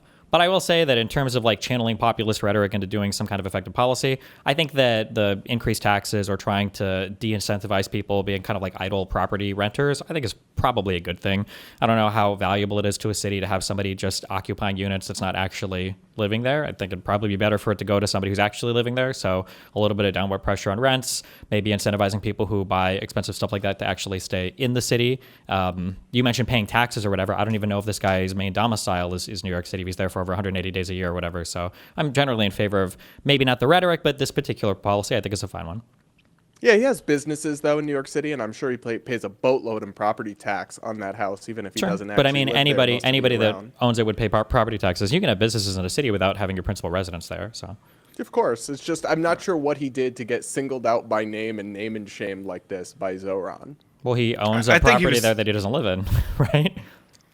I don't know. I think he was I'd singled be pretty out. uncomfortable there with somebody coming to my house for any sort of like political gesture. Same with if a Republican was promoting like border security and went and filmed out, and honestly, I bet one of them would do this, filmed outside Nancy Pelosi's house and was like, look, she's got a wall. We need a wall. To me, it crosses a little bit of a line. But Sean, I'll bring you in here. Your thoughts. Well, I think like first of all, you pay tax when you buy the property. You pay we have a transaction tax on real estate. It's higher for high-end real estate. You pay tax on the income that you earn in New York State, even if you don't live in the state. We're one of the few states in the union that will actually hunt you down anywhere you are for like days that you do business in the state of New York. But it's also like, first of all, it's shocking that he didn't do this at Trump Tower, like the most obvious choice. He just picked a random, like non-politically connected or non-politically, like a non-politician billionaire in order to do this. But yeah, I mean, look, it's a victory for Mamdani because, you know, he promised a lot of tax increases that are not within the purview of New York State. Governor Kathy Hochul had rejected him, and she ended up giving him this because she's up for re-election. She doesn't want to raise income taxes heading into that, but obviously that populist sentiment is trying to produce some kind of an increase. But it's also just, in my opinion, like gross to see anybody celebrating tax day. Like, I don't know. I know Stephen obviously pays more in taxes than I do, but like, I pay all my taxes in one shot, and I had to do that last week. So seeing this like smarmy guy smile into the camera about taking people's money, not a great feeling as a New York City resident, if I'm being perfectly honest. Well, and I think you can count on both the fact that Zohran is like a super popular figure with progressives and the Democratic base, and the mainstream media is kind of heralding him and giving him all this gloss. You've got mainstream Democrats teaming up with him, like Obama just did an event with him that seemed harmless enough. But then you can count, of course, because he is Muslim, because he is a socialist or arguably like a Marxist communist, you can count on the conservative media engine always being trained on him. I mean, I don't know, Stephen, I feel like if you want Democrats to win outside of New York City, where that was never really an issue, Zohran's brand of politics seems kind of radioactive. Yeah, I mean, Zohran is not the most popular Democrat in the country for a reason. I mean, he's the mayor of New York City. It's going to be a bluer area. The policies that he's advocating for in New York City aren't going to work in more moderate areas in the country. But I mean, Zohran recognizes that. He said as much. So yeah, I don't know why Zohran would try to govern New York City in a way that would comport with the broad approval of Democrats across the country. He's the mayor of a single city. But it's more so that I think his brand of like DSA style Democratic politics is becoming a major, if not like the major, where the motion is at in the Democratic and progressive base. With the progressives, Bernie, yeah, because they're AOC. excited for him, but then also for the Republicans, because that's what the Republicans want to label the Democratic Party as. But I mean, the Republicans have been calling Democrats socialists for the past 3 decades. So, I mean, what else is new? I don't think that Zoran should start adopting bad policy because the conservatives are going to obsess over him and market and create laws to try to ban him and people like him from the country. I think that would be a mistake. Well, we'll come to that. And some of the response to him is getting insane. Sean, your thoughts? I mean, he's adopted bad policy because he's a member of the DSA. Like that's actually his whole entire platform. But yeah, the Democrats copying him. I mean, look, there is some stuff of value there. Like the fact is, he knows how to use the internet. He knows how to viral market himself. So even something that I find creepy and weird like this, where the guy zooms in on his face and he does all that stuff, it's going to appeal to some people. And, you know, like it or not, populist sentiment is rising in the United States of America. I think it's like completely ridiculous in many regards. But pointing to big building and saying this is $238 million and the implication that's not said, because it's not true in this particular video, is that this guy isn't paying any taxes in New York City and New York State. Like, that is going to be appealing to somebody. So a lot of Democrats are going to copy that kind of messaging, but hopefully they don't shift more in his policy direction. And I know Republicans are hoping that they could essentially make Mamdani like AOC and then make him synonymous with the Democratic Party to damage them, because AOC ended up stepping on like her own, you know, she ended up stepping on herself a couple too many times. But yeah, it is definitely something that is trending in the Democratic Party, and the more attention that he gets, people are starved for attention in American politics, the more he'll be replicated. Now, whether that's superficially or on a policy level, I mean, that remains to be seen. Hopefully it's just superficially, because I don't want Democrats to be worse Democrats, because, you know, 50-50 country, they'll likely be the next administration. Yeah, well, Stephen, also, as a quick thing, it's not 50-50 country. It's the fact that almost every single decision Trump has made has pulled this country to the brink, and all of his policies and decisions he makes are insanely unpopular. In order to try to pretend that it's just 50-50, and that's why Dems are going to win next time, is a hilarious reframing of the current state of affairs, number one. And number two, I know you like to do Trump. I'm not doing Trump bad. You're the one. I know that you said like to do 50-50. Trump bad, but my point is that the country is actually split in terms of presidential elections. We only have a few swing states, and we're talking about tens of thousands of votes. It's not me talking about Trump's popularity or lack thereof at this moment in time. Like, just relax, calm down. I'm super relaxed, but I mean, Republicans have played into this like populist rhetoric as well. I don't hear anywhere near the same amount of complaints about all the tariffs that Trump did, which are way worse than this Mamdani targeted tax. I think they're bad policy. Sure, that's fine, but none of the other Republicans are saying that, so it's kind of hard for them to think in an honest environment for them to kick up a whole bunch of dust about what Mamdani is doing. Also, it's not like this is just a random dude that Mamdani is pointing to. This is like the single most expensive piece of like personal property, I think, in the entire country. And I don't think the guy's even principally resident in New York City. I'm pretty sure his principal residence is down here in Miami. So it's not like he just randomly chose a place to go after. Like, I think it's a perfect, or at the very least, a really good use case scenario for like, this is the type of tax I want to implement. This is the type of property that it would target. And this is the kind of person that is arguably abusing this ability to buy really expensive property, remove it from the market from everybody else, and then not even be principally residents in New York City, contributing like somebody else might be if they actually live there. I mean, you say remove it from the market from everybody else. It's not like this guy, if he were to sell this property, that, you know, Johnny down the street is going to be renting that penthouse. Like, this is a luxury property. And yeah, like, I didn't know if this was the most expensive piece of personal property in the entire country or in the city of New York. I didn't know that prior to that, so maybe that is the reason why he chose it. I was actually just saying I thought it was restraint on his part to not do this at Trump's tower, because Trump lives in Florida now. Technically, that's his principal residence. He's trying to stay on Trump's good side a little bit, which is a very awkward dynamic, though I guess I respect the hustle there from Zoran to try to work with Trump, but it's a very delicate balancing game there, one I don't think will last. There's also, just to clear up a bit about econ, like luxury units that are occupied by people put downward pressure on all rents. It's not like just removing people from luxury units and then having people step into those units isn't going to affect the rest of the rent prices. Like, I mean, it will barely. You're talking about a couple units here, Stephen, that will apply to this tax. I agree. I don't think, but I've always been critical of these types of things. They try to do it in Vancouver and Toronto as well. Like, generally, there aren't very many vacant units that are sitting, that are just occupied by idle tenants or whatever. But like, I mean, like, insofar as like a wealthy tax, like, better this than like a wealth tax or some other like ridiculous thing. Sure, but this is not the root. That's what we mean when we say it's like populist demagoguery. It's not unlike the Republican nationalist economics in that it's scapegoating and rooted in bad economics, but then also it's like not the core problem. The core problem with the New York City rental market is not a few luxury I somewhat agree with you there, but it's not bad. At least it's not the type of policy that is like largely destructive or corrosive. Like on the aggregate, this is a good policy. I don't think you want very many idle landlords or idle tenants in your city. I think it's a decent policy, and it's not the type of like all holistic destructive econ policy like we see Republicans that love to engage in that for who knows what reason. So two things. One, I don't disagree with you. Like the rage against like quote unquote luxury units is ridiculous. Like you build more luxury units, people end up moving out of your mid-tier units, and then like everybody would move up, and that increase in supply would put downward pressure on rent. The problem I have with this, other than the tax itself, is the fact that anytime you introduce any kind of new tax, like this is just phase one. Like eventually it will be broadened out to other people that own additional properties. Like right now, it's if you own an additional property that you don't live in and that property is valued over $5 million. Well, we just saw the proposed estate tax that Mamdani wants to implement, and he wants to lower the threshold from $7.1 million all the way down to $750,000. Now, if you bought a property in 1999 in the area of New York City that I'm in, you probably spent $150,000 to $200,000. That property's worth over $1 million. And unlike in other places where taxes are marginal, the estate tax in New York has a cliff. Now, of course, maybe there's a property portion exemption. That's not uncommon in order to protect homes or whatnot. But my point is, taxes that are new tend to be broadened out. Like you always target an unpopular group whenever you're doing it. In this particular case, it's the rich. But eventually that's going to spread to other people that own multiple properties. Yeah.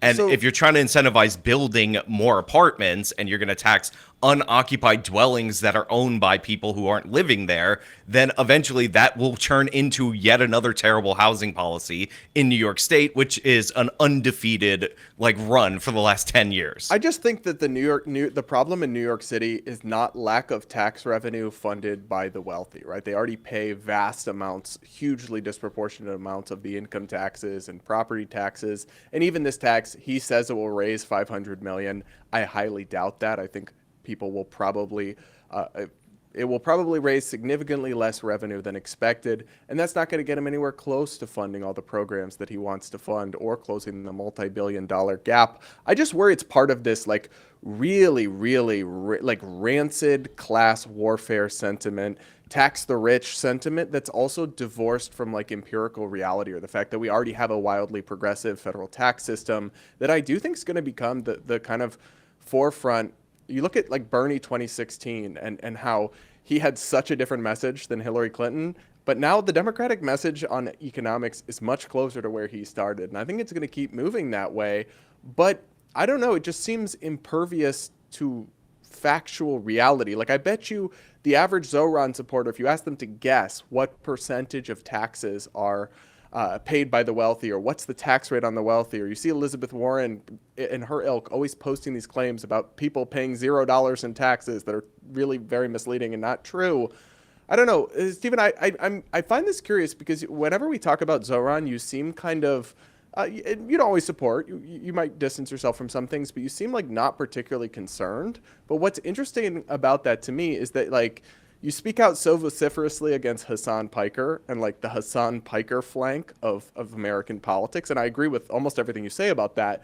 But what is the meaningful political difference between Zoran Mamdani and Hassan Piker, other than Hassan saying edgier stuff? The biggest difference, so Hassan doesn't just say edgy stuff. Hassan occupies an abhorrent ideology for several reasons, which we can talk about for hours. If you'd love to talk about Hassan, we do this all day. But the nice thing about Zoran Mamdani is Mamdani acknowledges that there are different types of Democrats that are appropriate in different sections of the United States. He said that explicitly alongside AOC. This is a good statement to make, that Zoran can govern New York City as a very blue city, because it is a very blue city and he's the blue mayor elected of that blue city. But that doesn't mean that we have to demand the same thing as a senator from, Pennsylvania, or as a mayor in another city across the country, or whatever else. So I think acknowledging that difference is good, number one. Number two, I think it's good that as much as I don't like the populism stuff, as much as I don't like further left economic policies, it seems relatively narrow in scope. I don't think I would ever say this tax that might be good is bad because it could expand to a bad thing in the future. That just seems like a slippery slope excuse to literally not do anything ever. So, I think that taxing idle tenants, I think is good. I think that you want those units units to be used. You want it so that if you have apartments available in your city, that you actually have people living in them, because that's kind of what they're there for. And the idea that it's going to disincentivize, like builders in the future, like they don't need incentives to build. You just have to zone for it and they'll build. So all in all, I think he's channeling the populism in like a relatively good way. If you were to start doing some kind of crazy, like financial transaction taxes or wealth taxes or whatever else, then I'd be like, oh, this is not good. I wouldn't support this. But for this particular policy, I think it's fine. It's a good one. I would say that this is a good tax that I would support from any other politician. So I get the political concessions and kind of pragmatic nature that Zoran has decided to work within the Democratic Party framing and apparatus, but like ideologically, he's like almost in perfect overlap with Hassan. Back to his like tweet. If he was in perfect overlap with Hassan, then he would be talking way more about Israel-Palestine and trying to excise every Jew from Brooklyn, and he would be trying to arrest Benjamin Netanyahu. And he said that while he was trying, but this is but realistically, this is never going to come up as a thing, right? He distanced himself from that globalize the Intifada statement. I think he's talked more about like that from the river to the sea thing. Like for the most part, it seems like he's distanced himself from the more radical rhetoric. He disavowed Hassan, directly. So I think that he disavowed Hassan when he was on the campaign disavowed trail. The statements. He said on the debate stage, actually. But just the America deserved 9/11 statement. Is that what you're talking about?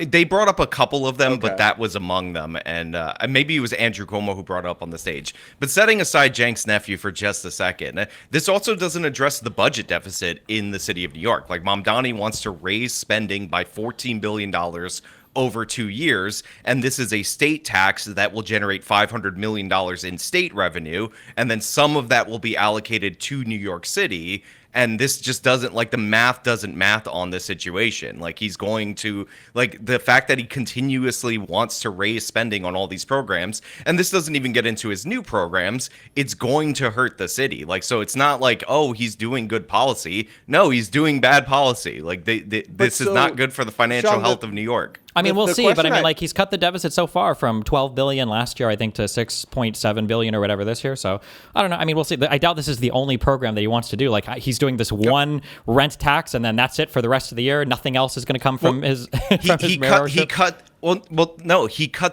He projected a $12 billion deficit, and then he came out and said that it was $5.3 billion based on savings that his people found. Like, he didn't actually cut anything. He's raising spending. The budget was $117 billion under the last year of Eric Adams. It's going up to $122 billion, and then it's going up to $127 billion in his projection by 2027, and that's the $14 billion in additional spending. Now, to me, like, pretty simple, pretty straightforward. If you're going to raise spending by $14 billion and you find yourself in a $5.3 billion hole, then you could balance the budget by just raising spending by like $9 billion, which is still too much, still the most expensive in any city in the country, but it's the largest city, more expensive than 47 state budgets, including the entire state of Florida. Like, this guy's not solving or addressing those problems. He's pretending like this tax will produce enough money in order to solve the issue, so Sean, but it's not. Sean,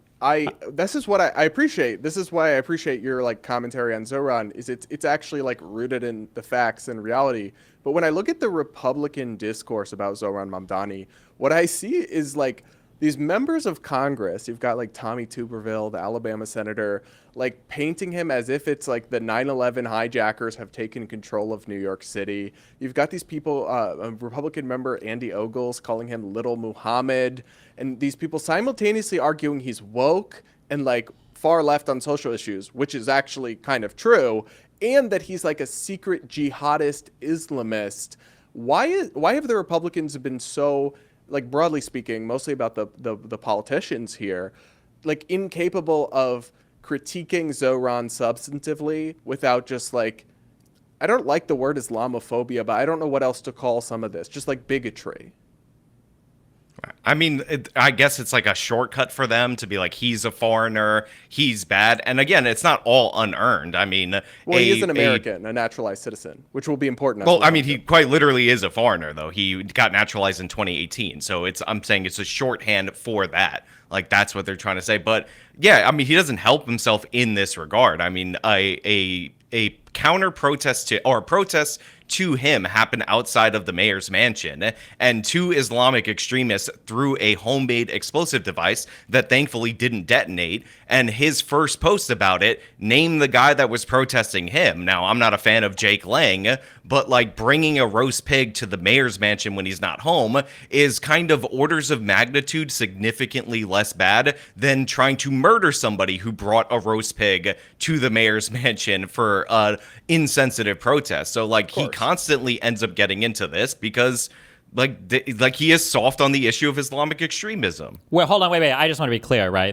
We're saying that he's soft on the issue because of the order of his tweets, even though he condemned the person that threw the explosive device. He never came. First of all, in his original tweet, and if you have it, you should pull it up. It implies that Jake Lang was responsible for the explosive device. So then days later, he's like, oh, yeah, like this kind of extremism, never names Islamic extremism. Weird how he can't seem to be able to do that. So, yeah, I think he's soft on this issue. But you don't think he is a like radical Islamist, Sharia law Muslim, the way they talk about him, do you? No, I don't think he's going to implement Sharia law in New York City, no. Well, so they're literally introducing bills as if he is, or talking about him as if he is. And I do find that frustrating. Stephen, do you have thoughts on this piece about the Wait, hold on. So his tweet on March 9th was, Emir Balat and Ibrahim Qayyumi have been charged with committing the second tweet. Heinous act of terrorism and proclaiming their allegiance to ISIS. They should be held fully accountable for their actions. We will continue to keep New Yorkers safe. We will not tolerate terrorism or violence in our city. That does kind of call it out there, Sean. That's days later after his original tweet, which is still up, where he names Jake Lang first and white supremacy. Which I believe this attack happened on the 7th. But it sounds like he did this right after the people were charged. So it was just 2 days later. So it's because of the order of his tweets that he's soft on Islamic. First of all, day of, and we knew from the moment that this happened, we saw the guy screaming out Allahu Akbar as he threw the bomb, hilariously over a left-wing activist that was saying that we should tolerate these people. I did see that clip of that guy, yeah. One of the most iconic symbolic images of all time. Just because somebody says Allahu Akbar doesn't necessarily mean they are allegiant to ISIS, or doesn't necessarily mean that they're part of some terrorist group. They could be Star Wars fans and they don't know the line. Yeah, that's true. Or it could be a person who's insane. Or it could be, I know that you guys like to see Donald Trump tweeting insane stuff every 2 hours, so maybe that's like the type of leadership that you're used to. It doesn't necessarily mean but that, the reality first of all, is it doesn't the original statement mean that you said that he's soft on Islamic terrorism or extremism, you won't call that out. That was just a complete bold-faced lie. Pull up the original statement. It's not a lie. Pull up the original statement. I just read his tweet if an Islamic extremist throws a bomb and you criticize the people he threw the bomb at, then that tells me something about you. What was he critical of Lang for? What was his tweet against Lang? It's his first tweet. You have his Twitter up right now. So you're doing this game where you're not pulling it up. You could just pull it up. Just search Jake Lang in his account. What he said was yesterday, white supremacist Jake Lang organized a protest outside Gracie Mansion rooted in bigotry and racism. Such hate has no place in New York City. It is an affront to our city's values and the unity that defines who we are. What followed was even more disturbing. Violence at a protest is never acceptable. The attempt to use an explosive device and hurt others is not only criminal, it is reprehensible and the antithesis of who we are. I want to thank the brave men and women of the NYPD. Then he thanks the police. Yeah. Well, hang on. So it's because he didn't call out right there that it was Islamic extremism. He called out the guy that they threw the bomb at, and again, that implies to the reader and many people in the media thought it was part of Jake Lang's group that were doing the violence. So they should have been, and that's more intentional. Clear. They should have been clear about who was responsible for the violence. But like, I'm 100%. not sure there's anything wrong with the actual things he said in that statement. No, like, it's endless. When they announced a sting operation, guys, don't talk over each other. Sean, when they announced a sting operation against. When they announced a sting operation against that for the person who allegedly was trying to firebomb the property of that Islamic woman's place in New Jersey, he called out a Jewish extremist instantly, moment that it happened. First tweet, you could search the word Jewish into his thing. So he's capable of doing it. He's capable of identifying ideologies when it's convenient. I just point out the obvious, which he won't identify an Islamic ideology until after he's pressured. And then he'll mention ISIS, but not an Islamic extremist, which we knew from the jump when he threw the bomb. 2 days later? Why would he say this 2 days later then, if he's so committed to not mentioning? Because there was a giant reaction to it. Oh my God, there's always an excuse or an explanation for why. None of this story makes sense. Do you think it might just be more likely that they didn't know 100% what the affiliation or the facts were, like the day of? They didn't know the affiliation of the guy who said Allahu Akbar. I know that it's really hard. I know it's really hard for the Trump guys to understand this, but not everybody does investigations based off of YouTube videos. That's why we're looking at Charlie Kirk's assassin potentially not even being convicted in his case because of how much the Patel FBI has fumbled this, because of their inability to shut the fuck up about anything and to constantly tweet every single thing that they see come across their social media feed. Maybe, Sean, it's good when a leader actually waits a day or two. He knew who the guy having the protest was. Do you disagree with anything he said about the protester? And he condemned the violence at the event. And then 2 days later, once the DOJ had charged, 2 days later, when the DOJ charged it, he said that people who are pledge allegiance to ISIS is unacceptable. Like, you're putting this insane standard on a guy. Well, you guys have been... It's not an insane standard. It's not an insane standard. John, go ahead. God. Respond it's not an insane standard. If somebody brings a pig to a house and another person throws a bomb at them, I think it would be pretty nice if you called out the ideology of the people who threw the bomb rather than the guy who brought the pig with his 10 people for the protest. What do you mean brought the pig? Why did he bring the pig? Deliberately Jake Lang. Why did he bring the pig? Why are you just saying bring a pig? It's like an anti-Muslim because he's Muslim. It was an anti-Muslim protest. So he's not just bringing a pig. He's trying to do like a racist, Islamophobic attack against him, which is fine. It's America. You could do that. Or not attack, but first of all, no. An attack is throwing a bomb. A pig is a protest or whatever, right? A pig is rude. Like he was not attacking anyone. A pig is rude. Okay, gotcha. All right. Well, you could call it a bigoted, whatever. That's fine. But again, that is considered protected speech. Sure, of course, and obviously the bomb is the much bigger issue. But I'm not sure that. Okay, people can decide for themselves. It is protected speech. Like when the Atlantic published an article about Kash Patel drinking all the time too, right? We'd agree that's protected speech, right? Yeah, sure. Okay. Yeah, we could. I almost considered doing that for a topic, but I want to take time to read the full lawsuit, and then I'm probably going to talk about it later. But yeah. Well, the complaint, it's his initial complaint, not the lawsuit, right? Because he's trying to sue for defamation. Right, his initial complaint, that he filed. Yeah, good luck, Kash Patel, with discovery. Yeah, I don't know, man. Just to be clear, a complaint is the start of a lawsuit, right? That is how you start a civil lawsuit, is you file a complaint, right? Yeah. Yeah, no, I'm just saying it would be from his perspective because he's the one filing it. Right. That's how every civil lawsuit starts, is from the perspective of the person filing it. You're trying to produce.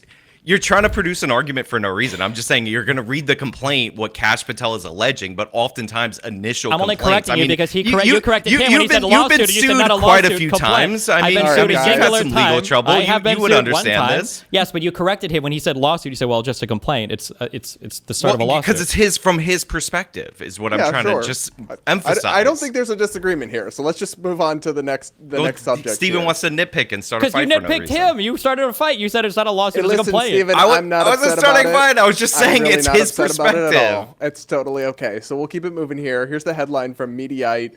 Chip Roy unveils, quote, Mamdani Act to bar and deport migrants over ideology. Here's the statement from Chip Roy's press office. Representative Roy introduces Mamdani Act to denaturalize and deport Marxists and Islamic fundamentalists. Roy told Breitbart News, by targeting the Red-Green Alliance, this legislation deploys new tools to fight back against the Marxist and Islamist advance that has devastated Europe and has now arrived on our doorstep, especially in my home state of Texas. This bill would amend the Immigration and Nationality Act to limit alien eligibility for admission and naturalization and enable deportation and denaturalization for any membership, affiliation, or advocacy of socialism, communist, Chinese communist, Marxist, or Islamic fundamentalist doctrines, and for other purposes. I mean, we can get into some more of the details, but this is, to me, absolutely insane. It's one thing to say we're going to sort who comes into the country on legal status, like a student visa or some sort of visa, or entering the country as an immigrant. We're going to, if you've been affiliated with the Communist Party, you can't come in. Okay, sure. I think that's fine. But what he's talking about is actually finding American citizens like Zohran Mamdani, the democratically elected mayor of New York City, and then because of their advocacy, stripping them of their citizenship and kicking them out of the country. That seems totally at odds with everything about free speech and freedom of religion, as far as, and trust me, I'm the furthest thing from a fan of Islamic fundamentalism, but you're essentially targeting and trying to denaturalize and deport people based on their opinions and advocacy, And yet this is coming from the free speech, freedom of religion crowd. Sean, your thoughts? Yeah, so I mean, historically, in terms of restrictions to enter and become citizens of the United States of America, this is not that unusual. Like, we ban Communist Party affiliated people from becoming citizens. I think that might actually still be the law as of right now. But once you get into denaturalization of people, and like the Supreme Court has many cases on this, it's a much more difficult process. And yeah, unfortunately, like after, like, unless you can prove some kind of fraud when they, actually, said that they weren't affiliated with this group or that group, like, yeah, you are cracking down on speech. So I'd have to look at the particulars of this, but taking that extra step to go after Mamdani, I remember this during the campaign. This is not something I would be in favor of unless, again, you're talking about fraud during the immigration process, like something that is, actually prosecutable. But yeah, I'm not sure I'm interested in this particular change. Yeah, I think the question is, where would it stop? I mean, could a Democratic president just say that anyone who ever advocated for fascism is now going to be stripped of their citizenship? And they define fascism as support for Donald Trump. So any naturalized citizen who's supported Trump, then they're going to revoke and deport. I just find it strange that suddenly Republicans are so, obviously I acknowledged what you said. There is a historical precedent of some degree of ideological screening of who comes into the country. But when you're actually talking about stripping people of their citizenship, and this goes all the way up to President Trump himself, this is pretty drastic. Denaturalization cases are very, very rare for a reason, and they usually involve, like you said, some sort of fraud or serious crime, not just, advocacy for ideas we don't believe in. And then we talked about targeting Ken Griffin at his house. I mean, it's a lot more explicit to target the democratically elected mayor of New York City and say, we're going to revoke your citizenship because we don't like your advocacy. I mean, Stephen, your thoughts? Yeah, I mean, obviously I'm against this. This is just a natural extension of all the conservative rhetoric from Trump about deporting Ilhan Omar or denaturalizing citizens that he doesn't like. I'm pretty sure he said it about Ilhan Omar. I'm pretty sure he said it about Mamdani himself. But I mean, it's not a surprise at all. I mean, but that was during the campaign before they were bros, though. Yeah, maybe he wouldn't do that now. But I guess, how much, we've seen so many issues now, right, where it's like retaliating against press outlets. How do Republicans still with a straight face, Sean, claim we're the free speech guys, we're the First Amendment guys?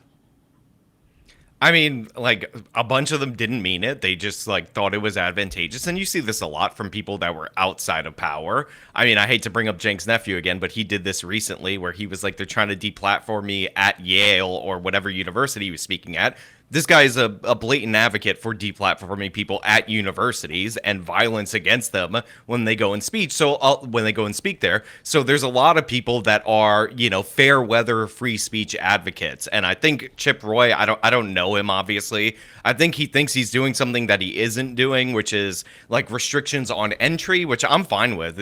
You can add more ideological barriers on entry, but once you're in the country and once you're an American citizen, you have the full protections of the First Amendment. And I'm sure somewhere in this bill, it's going to say, oh, this should not be construed to violate the First Amendment or something, even if huge portions of the bill violate the First Amendment, because that's often a little trick that they do to get past that. But yeah, denaturalizing somebody should be with an immigration related fraud or something of the sort, or maybe after they commit a serious felony. I remember one of these, the Sudanese shooter in that university, he had already been arrested for doing a terrorist attack or planning a terrorist attack or something of the sort. That guy we could have denaturalized. Once you're pledging allegiance to a foreign terrorist organization and you just became a citizen 8 days ago or however long ago, that guy we can consider denaturalizing. But I'm more interested in the actions that are affiliated with this rather than the ideology. I find it strange because I came up in a time in Republican politics where it was all about freedom of religion, right, being one of the things that was constantly stressed. And that was in the context of, kind of a legal conflict between the rights of religious people and things like LGBT advocacy or birth control that was all being fought in the courts. And I tended to agree with conservatives or Republicans on a lot of those issues. But now suddenly it's and it's a strange position for me because, again, gay guy, not a big fan of radical Islam, but I do believe in freedom of religion, even for Muslim people, and I don't want anyone discriminated against just based on some collective assumption about what they believe that might not be true for any individual. It seems like Republicans are just like openly saying Muslims bad, deport all Muslims, you're a bad Muslim, like that. And that sounds like a caricature, and obviously that's not like all or most Republicans, but I could find you 10 Republican lawmakers making like openly discriminatory anti-Muslim statements just regularly all the time now. And that really would have been unthinkable 10 years ago. I mean, what's happening here? How is that okay, Sean?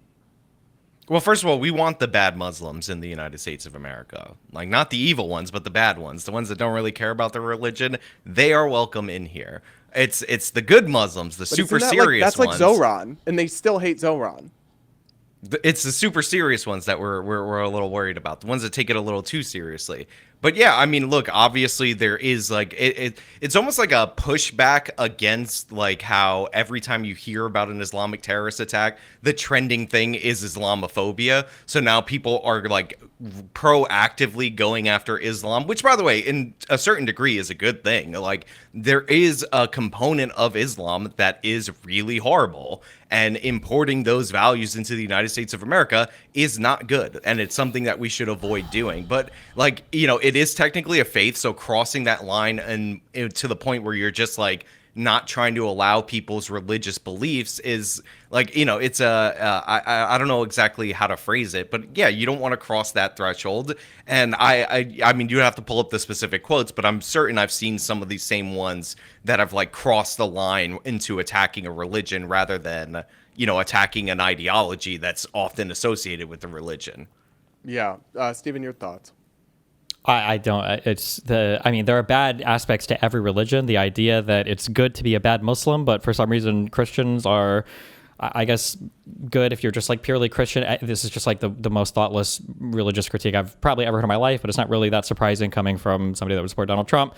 I mean, you hear Trump and his ilk invoke religion for the Iran war or for whatever crazy stuff they're embarking on in the United States.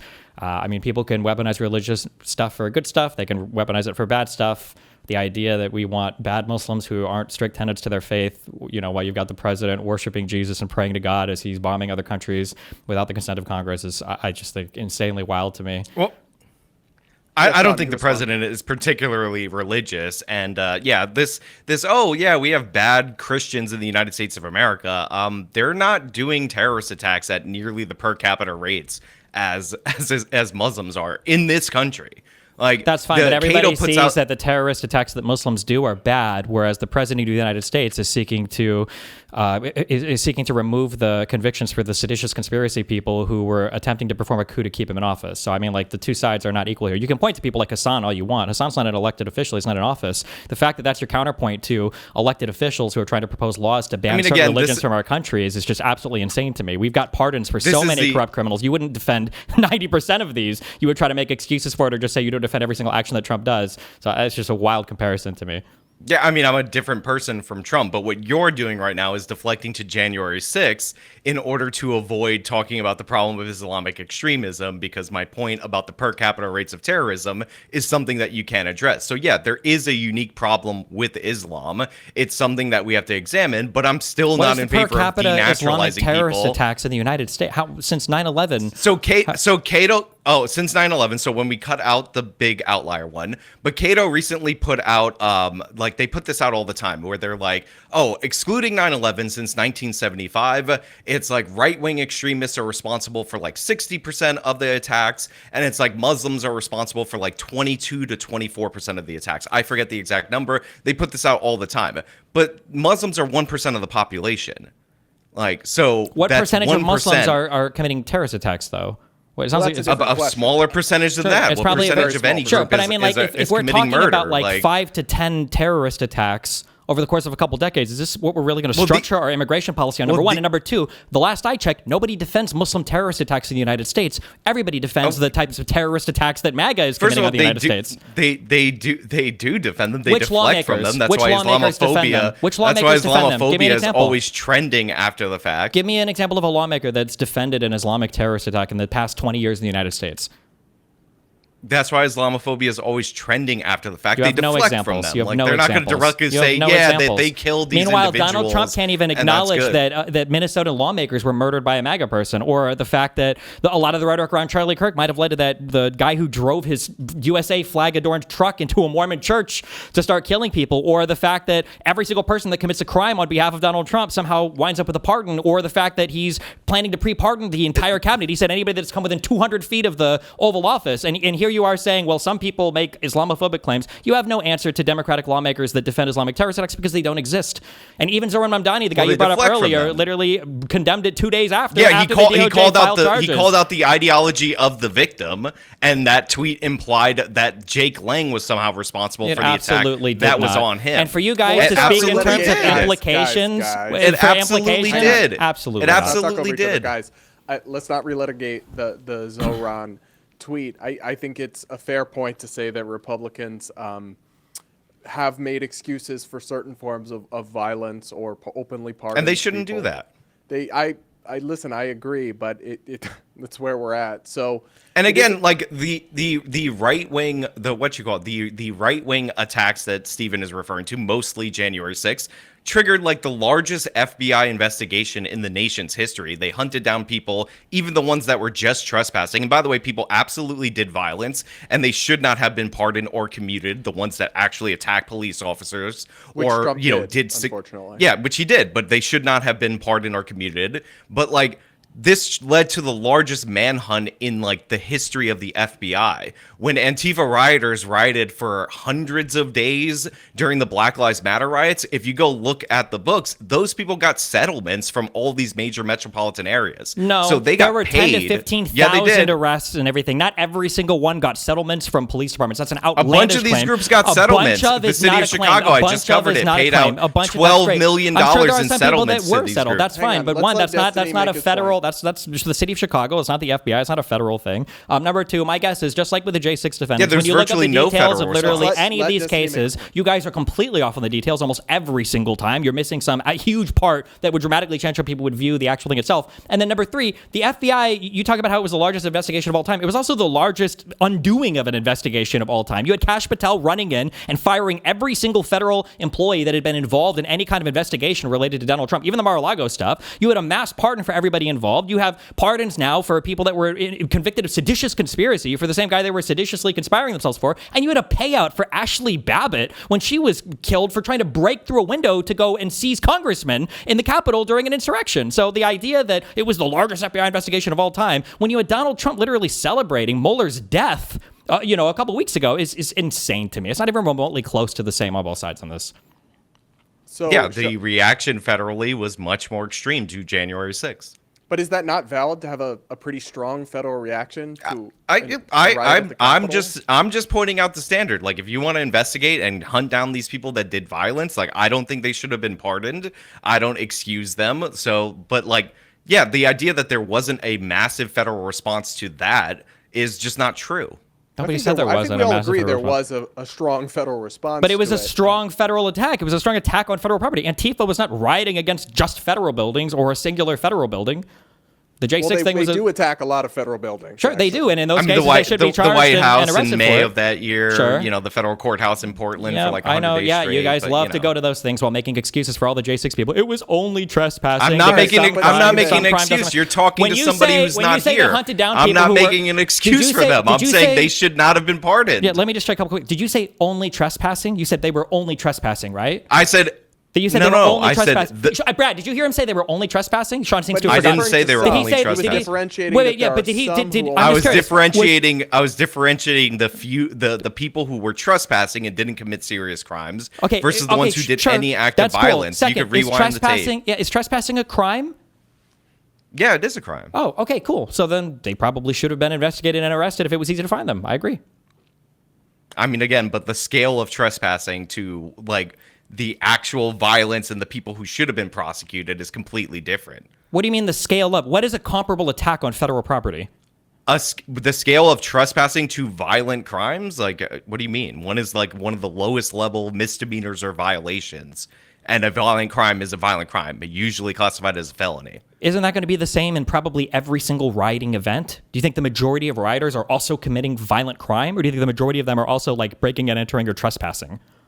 Well, the rioters are typically breaking and entering. And trespassing, the people right? doing the riot. But the vast majority of the people are not committing violent crimes, in right? there. But there's obviously a distinction that you're trying to like breeze over between the people who are walking through the building or might have been directed through the building at certain points in time through the and building, didn't touch all anything. the excuses. I'm just curious. Do you think that Donald Trump did Donald Trump lose the 2020 election?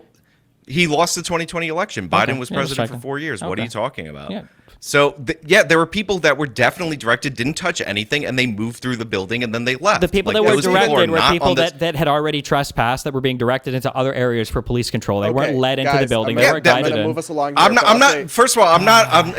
Again, he's trying to misconstrue. I'm not saying you're the one that brought it up. You said led through I'm not the saying building. there's Why a even bring that up? grand It's not police. even relevant. I'm not saying that there's a grand police conspiracy to like direct these people in there to frame them or anything of the sort. But there are things called strategic retreats where they try to funnel people into different ways in order to prevent a crowd. Like, I've been defending the Capitol Police on this for years. Like, you just haven't paid attention to that. I'll say this, Stephen, you gotta give Sean a little credit. He is not a blind MAGA. What? culprit. No, he's literally giving every pass possible and literally literally not. uttering He has every dog whistle he can. Trump He literally on says they multiple were going things after in this people who very were episode. just trespassing while Antifa was There were riding people for who were hundreds of days. Trespassing is a crime, buddy. Sorry, it is, especially if you're doing it in conjunction with a ton of other people I never trespassing. said that it Then why wasn't. complain about it?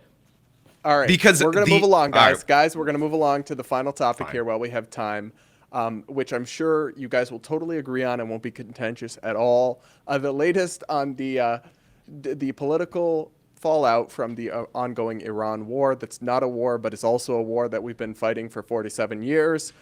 Trump, here's the headline from Mediaite. Trump drops jaw-dropping attack on Democrats opposing Iran war. Traitors all. Of course, the penalty for being a traitor is, of course, death. Here's from his post on Truth Social. The Democrats are doing everything possible to hurt the very strong position we are in with respect to Iran. A little further down in the post here, he says, we're in it and it will be done right. And we won't let the weak and pathetic Democrats, traitors all, who for years have been talking about the dangers of Iran and that something has to be done, but now, since I'm the one doing it, belittle the accomplishments of our military and the Trump administration. This is, quote, being perfectly executed on the scale of Venezuela, just a bigger, more complex operation. I mean, so there's layers here, Sean, but I think surely you can agree that opposing Trump's war with Iran does not, in fact, make a Democrat or an independent, like myself, a traitor. No, it doesn't make you a traitor. Treason is like the most overthrown around thing in the United States of America's political discourse. Treason's like the only crime defined in the Constitution. Like, you can't change the definition in the United States of America. Almost nothing meets that standard. Like, it's just not the case. So yeah, this is very much like the, oh, you're opposed to the war, you hate the troops kind of rhetoric. It's dumb, it's stupid, I don't like it. Even the people, and I think there was like a Chris Murphy tweet that people were highlighting where he was like cheering Iranian boats making it through the blockade, and like even people who are like rooting for like Iran are not technically traitors in the United States of America. Like, it's I also weird. think that tweet, while a mistake, was also meant ironically, potentially, that he was saying like amazing, as in pointing out that it's going poorly, not as in he's actually rooting for the Iranian ships. But even that would not constitute treason. But even rooting for the enemy, even though that I find that to be reprehensible, is not treason. So yeah, it's the most overblown thing. I'm never like interested in that all that much. But as for this question here, well, hang on, I want to get your thoughts, because rather than just have Stephen obviously agree with that, do you agree with Trump's assessment that this is being perfectly executed, and that where's your general thoughts on how this is going with Iran? I mean, I don't know if it's being perfectly executed or not. I assume Trump likes to exaggerate and like he likes to sell people on things. Obviously, things are going bad, like things are going good. Like that's the nature of a military operation. But the comparison to Venezuela, I mean, that was a quick and easy, like relatively, removal of Nicolas Maduro that cost no American lives. I believe we're up to 13 casualties, which is not considered a lot, but you don't have any ground troops there. So like maybe that is a lot. So I don't think this is like perfectly executed or anything of the sort. But I also don't think it's like an apocalyptic disaster or a quagmire right now. It's like hard to have a quagmire with like less than 2 months in my opinion. It threatens to become one, obviously. It could become one, sure, but like anything could become something else. Yeah, I just don't understand what the accomplishments here are other than decimating like the Iranian Navy, their leadership, and military. But okay, but we replaced the leadership with like the leadership's son and with more hardline IRGC elements. So it's like we haven't replaced the regime. We haven't been able to reopen the Strait of Hormuz, which was open at the start of the war. I don't believe the nuclear imminent threat notion, and they've been all over the map on that. It's just, to me, this tweet feels like cope, like if the war was actually going well. Also, he's talking about Democrats sabotaging the war. How? They literally have no power over anything. They can't do anything except make statements and vote symbolically. They don't control the House. They don't control the Senate. Like, what? How are they sabotaging the war other than talking about it negatively? The tweet, Stephen, and maybe you probably agree with this, feels like him lashing out. And if it was actually going well, he wouldn't need to be schizo posting like this. I just want to go back to how gross it was that Zoran took a day to condemn the Islamic extremists while Trump is talking about ending civilizations and blaming Democrats. Well, I mean, like, it's just like, this is like example 7 trillion of like Trump just saying an unbelievably reprehensible, insane thing that everybody on the conservative side essentially gives him a pass for. I mean, yeah, nothing speaks like strength. Trump did not give him a pass. What? No, it's basically, none of this stuff is like moving the needle on how these people feel about Trump, broadly speaking. It's all just like epic and memes when Trump tweets it out. So, I mean, what are you going to do? What about your thoughts on the war being perfectly executed? I don't even know how you would define that. I'm sure there are a lot of his friends making money on Polymarket right now, and apparently the United States energy market can be insulated from the rest of the world, and since we make all of our own oil, it's not going to affect our gas prices at all or anything. So, whatever Trump says, he's got a better mind for econ than the rest of us do, I guess. Yeah, okay, Sean, your thoughts? Yeah, I mean, obviously that's not true. Energy is traded on a global scale. Like having local production doesn't exempt you unless you're subsidizing energy for your citizen. But even then, that costs you a significant amount of money in order to do that. But yeah, like I don't think the war is going perfectly. Like ideally, if you started taking out leadership, you would hope for an uprising of the population and they would do part of the work for you. But most of the Iranian people aren't armed, so like they can't really overwhelm the IRGC. You also have the Kurds that maybe they're tired of being used by the United States of America to fight and then not get a Kurdish state, so they don't seem to be all that interested in participating in I believe the west of Iran. Like, you know, I think the plan at one point was to arm Kurdish fighters and send them into like at least Kurdish areas. So yeah, it's not going perfectly. Like this is obviously an exaggeration at this point in time. So you voted for Trump, right, Sean? No, I don't vote. Oh, you don't vote. Interesting. He supported Trump though, and wanted people to vote for Trump, and was largely supporting. I preferred Trump to Kamala Harris. I mean, can you acknowledge though that Trump, whatever you think of the war, it's like objectively not what he campaigned on, right? The amount of times that he said no new wars, and has like explicitly built this ideology and movement as against Middle Eastern regime change wars. I feel like, and I've known people in Republican politics and in conservative intellectual world who've wanted a regime change war against Iran for a long time. And obviously I think the Iranian regime is evil, and we can discuss all of it. But I feel like the whiplash between Trump, everything he built the MAGA movement around, and what he then immediately did upon taking office is just like been skipped over. Can you at least acknowledge that it's like quite the 180 degree? Well, I actually don't agree. Like he was very clear for over a decade and maybe even longer than that in private life that he didn't want Iran to have a nuclear weapon. Like you could say that you don't believe that they were going to develop it imminently, but if you made a list of countries with Trump 60%, the administration said that. if you made a list, I'm saying you can say you don't believe that. That's fine. But if you made a list of countries with 60% enriched uranium that aren't nuclear powers, it would be one nation, the nation of Iran. So like, it's not like there is no nuclear threat. Like they've been sabotaging this program. Well, the United States. I'm just curious. What did Trump mean when he said no new wars? What did that mean? Well, I'm sure. Look, he had contradictory messaging for sure, but he was clear that he didn't want Iran to get a nuclear weapon. So then he wasn't clear when he said no new wars, right? Under oath that they weren't building a nuclear weapon after Trump became president again for the second time. Who testified? Tulsi Gabbard? Yeah, the DNI, the director. Okay, but like they still have 60% enriched uranium. Like it's not like I don't know if they were about to build a bomb. Like, you know, I know people are saying 1 week away, which I think is a stupid thing to say. It's too evocative of Iraq and weapons of mass destruction. I mean, you might as well throw ties to Al Qaeda in there. Most people don't know the Shia-Sunni split. I'm sure you could get away with that. But like, yeah, they shouldn't have advocated on that. But they do have 60% enriched uranium. They also this told is us far that it had beyond all been destroyed in the initial bombing, right? The White House. They shouldn't have said that. That was not up. Well, it was that they devastated messaging. It was that they messaging. First of all, they said that they devastated their nuclear sites, but it was reported that their uranium was moved prior to the U.S. and Israel bombing those sites. I think that was in June or July. I can pull up. I have it pulled up here actually, and they said that they were set back decades.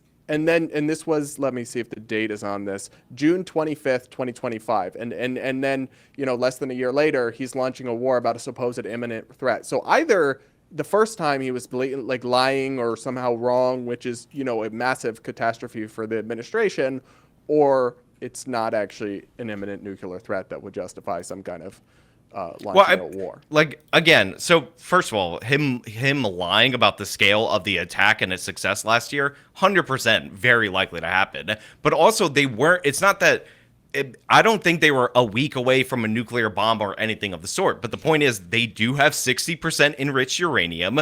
This is far above civilian grade. And the idea that you wait for a hostile foreign power to develop a nuke or to be like right a day away from developing a nuke before you take action, to me is absurd. I mean, everything that's happening right now with the closing of the Strait of Hormuz and the pressure on the world economy, Iran would be able to do plus a nuclear weapon. Like, we don't want another North Korean style regime in a much more crucial part of the world. So this is like what they're trying to avoid. All right, Stephen, your thoughts? Yeah, maybe they shouldn't have pulled out of the Iranian nuclear deal then when Trump came into office that he tore up because Obama made it and he was mad about it. Let Stephen make his point. Sure. Well, no, I mean, like, that's it. I mean, like, this is supposed to be the president who negotiates new deals. He hasn't negotiated anything. We're, you know, looking for negotiations with Iran right now. That sounds like it's going to put them in a better position than before the war. We've got a president who didn't plan for anything related to the closure of the Strait of Hormuz, which is unbelievable. We've got a president who's alienated himself from all of his allies for the entirety of this presidency, and now he's surprised that nobody wants to help him clean up the mess that he created for literally no reason in Iran. We've got a president who, you know, put a pin in the timeline right now. Sean is defending everything the U.S. is doing right now, claiming that the United States and Trump lied about the Iranian weapons being destroyed, I guess, a year ago. Well, what if they're lying right now when we go to war again, a year after today, saying that everything he said today was actually a lie, and in a year he's going to clean up the lies that he made last time? Like, these are worse and more blatant. Like, at least Bush and Cheney had the wherewithal to lie to the American public by, creating their little special office and trying to fabricate this whole idea to go to war with Iraq, as opposed to Trump, who just makes up whatever lie comes to his mind, every single day, and doesn't even include the rest of the administration up in his lies. So no, I like this idea of that Trump can say whatever and do no wrong, and it's all just memes and trolls, and maybe he's lying today, but tomorrow it won't be, but tomorrow will be a lie when the next day comes. It's just deeply unserious to me. All right, guys, we are going to leave it there. Thank you both so much for your time. Really appreciate the conversation. All right, if you just want to sit tight till we're all uploaded. Oh, Stephen, you might have there. Well, how dare you? You want to go for more than an hour? I already feel bad taking up an hour of your day, but. Oh. So yeah, Sean, you're good. Your files are all uploaded. This is going to go out Wednesday night, so I'll follow up with you via text or email with more details. Right. And then Stephen, you might just want to leave this open in the background because it's taking forever to upload again. Yeah, I see. That might be because you're streaming. Sure. I think his file's corrupted. Yeah. No, they're not corrupted. I hope not. Gosh. It's not. I say it'll He's corrupted. True. Just him. Yeah. See, I bet you guys would actually be really good buddies if we were just not on camera and there was no chat egging anybody on. I've met Steven in person many times, and okay. Yeah, you guys have done a bunch of debates over time. Yeah, but I'm not fighting him in the hotel room or anything of the sort. But like, he genuinely disagrees with me. Like, that's fine. That's fine. That's the point. I appreciate it, and I like doing these. I think the panels are more productive one-on-one than with like 6 people, the peer style. So I'm trying to go for 2 people can actually speak to each other and challenge each other. Because like with cable news, you get these 3-minute segments where you both say your opinion and there's no actual engagement. And usually they're the same opinion also. And then with the like chaos panel clown cars, it just ends up people Cenk Uygur screaming and then somebody else yelling anti-Semite. And then like, it just devolves into utter chaos. So how many times can Cenk work Israel into a sentence on every topic? Is the experience? Well, I think that's in fairness. I think that's the topic of most of the panels with Piers. So well, there's a hilariousness to Piers Morgan where he brings people on who like scream about this topic or that topic, and then he acts all shocked when they do that. Like, he brought on a girl that's like quite literally famous for saying the N-word just so he could say, "You're disgusting and reprehensible for saying this," and then he asked her to say it on the same panel. Like, you know, that was kind of diabolical, though. That was a hilarious clip. And then when Mark Lamont, I did find it interesting when Mark Lamont Hill was like, "How dare you ask her to utter that word in the same Zoom call as me?" I mean,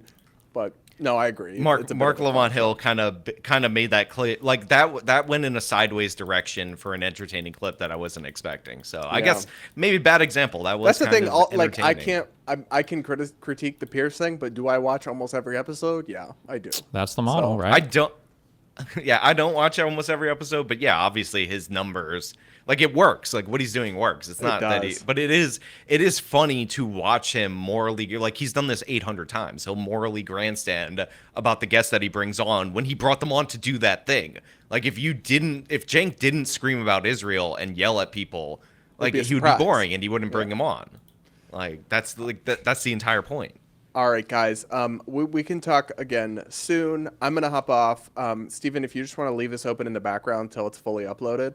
Yeah, I gotcha. Okay. All right. Cool. Thank you. Bye. Bye. All right. Thanks for having me. Bye, Steven. See you later. Jesus. Sheesh.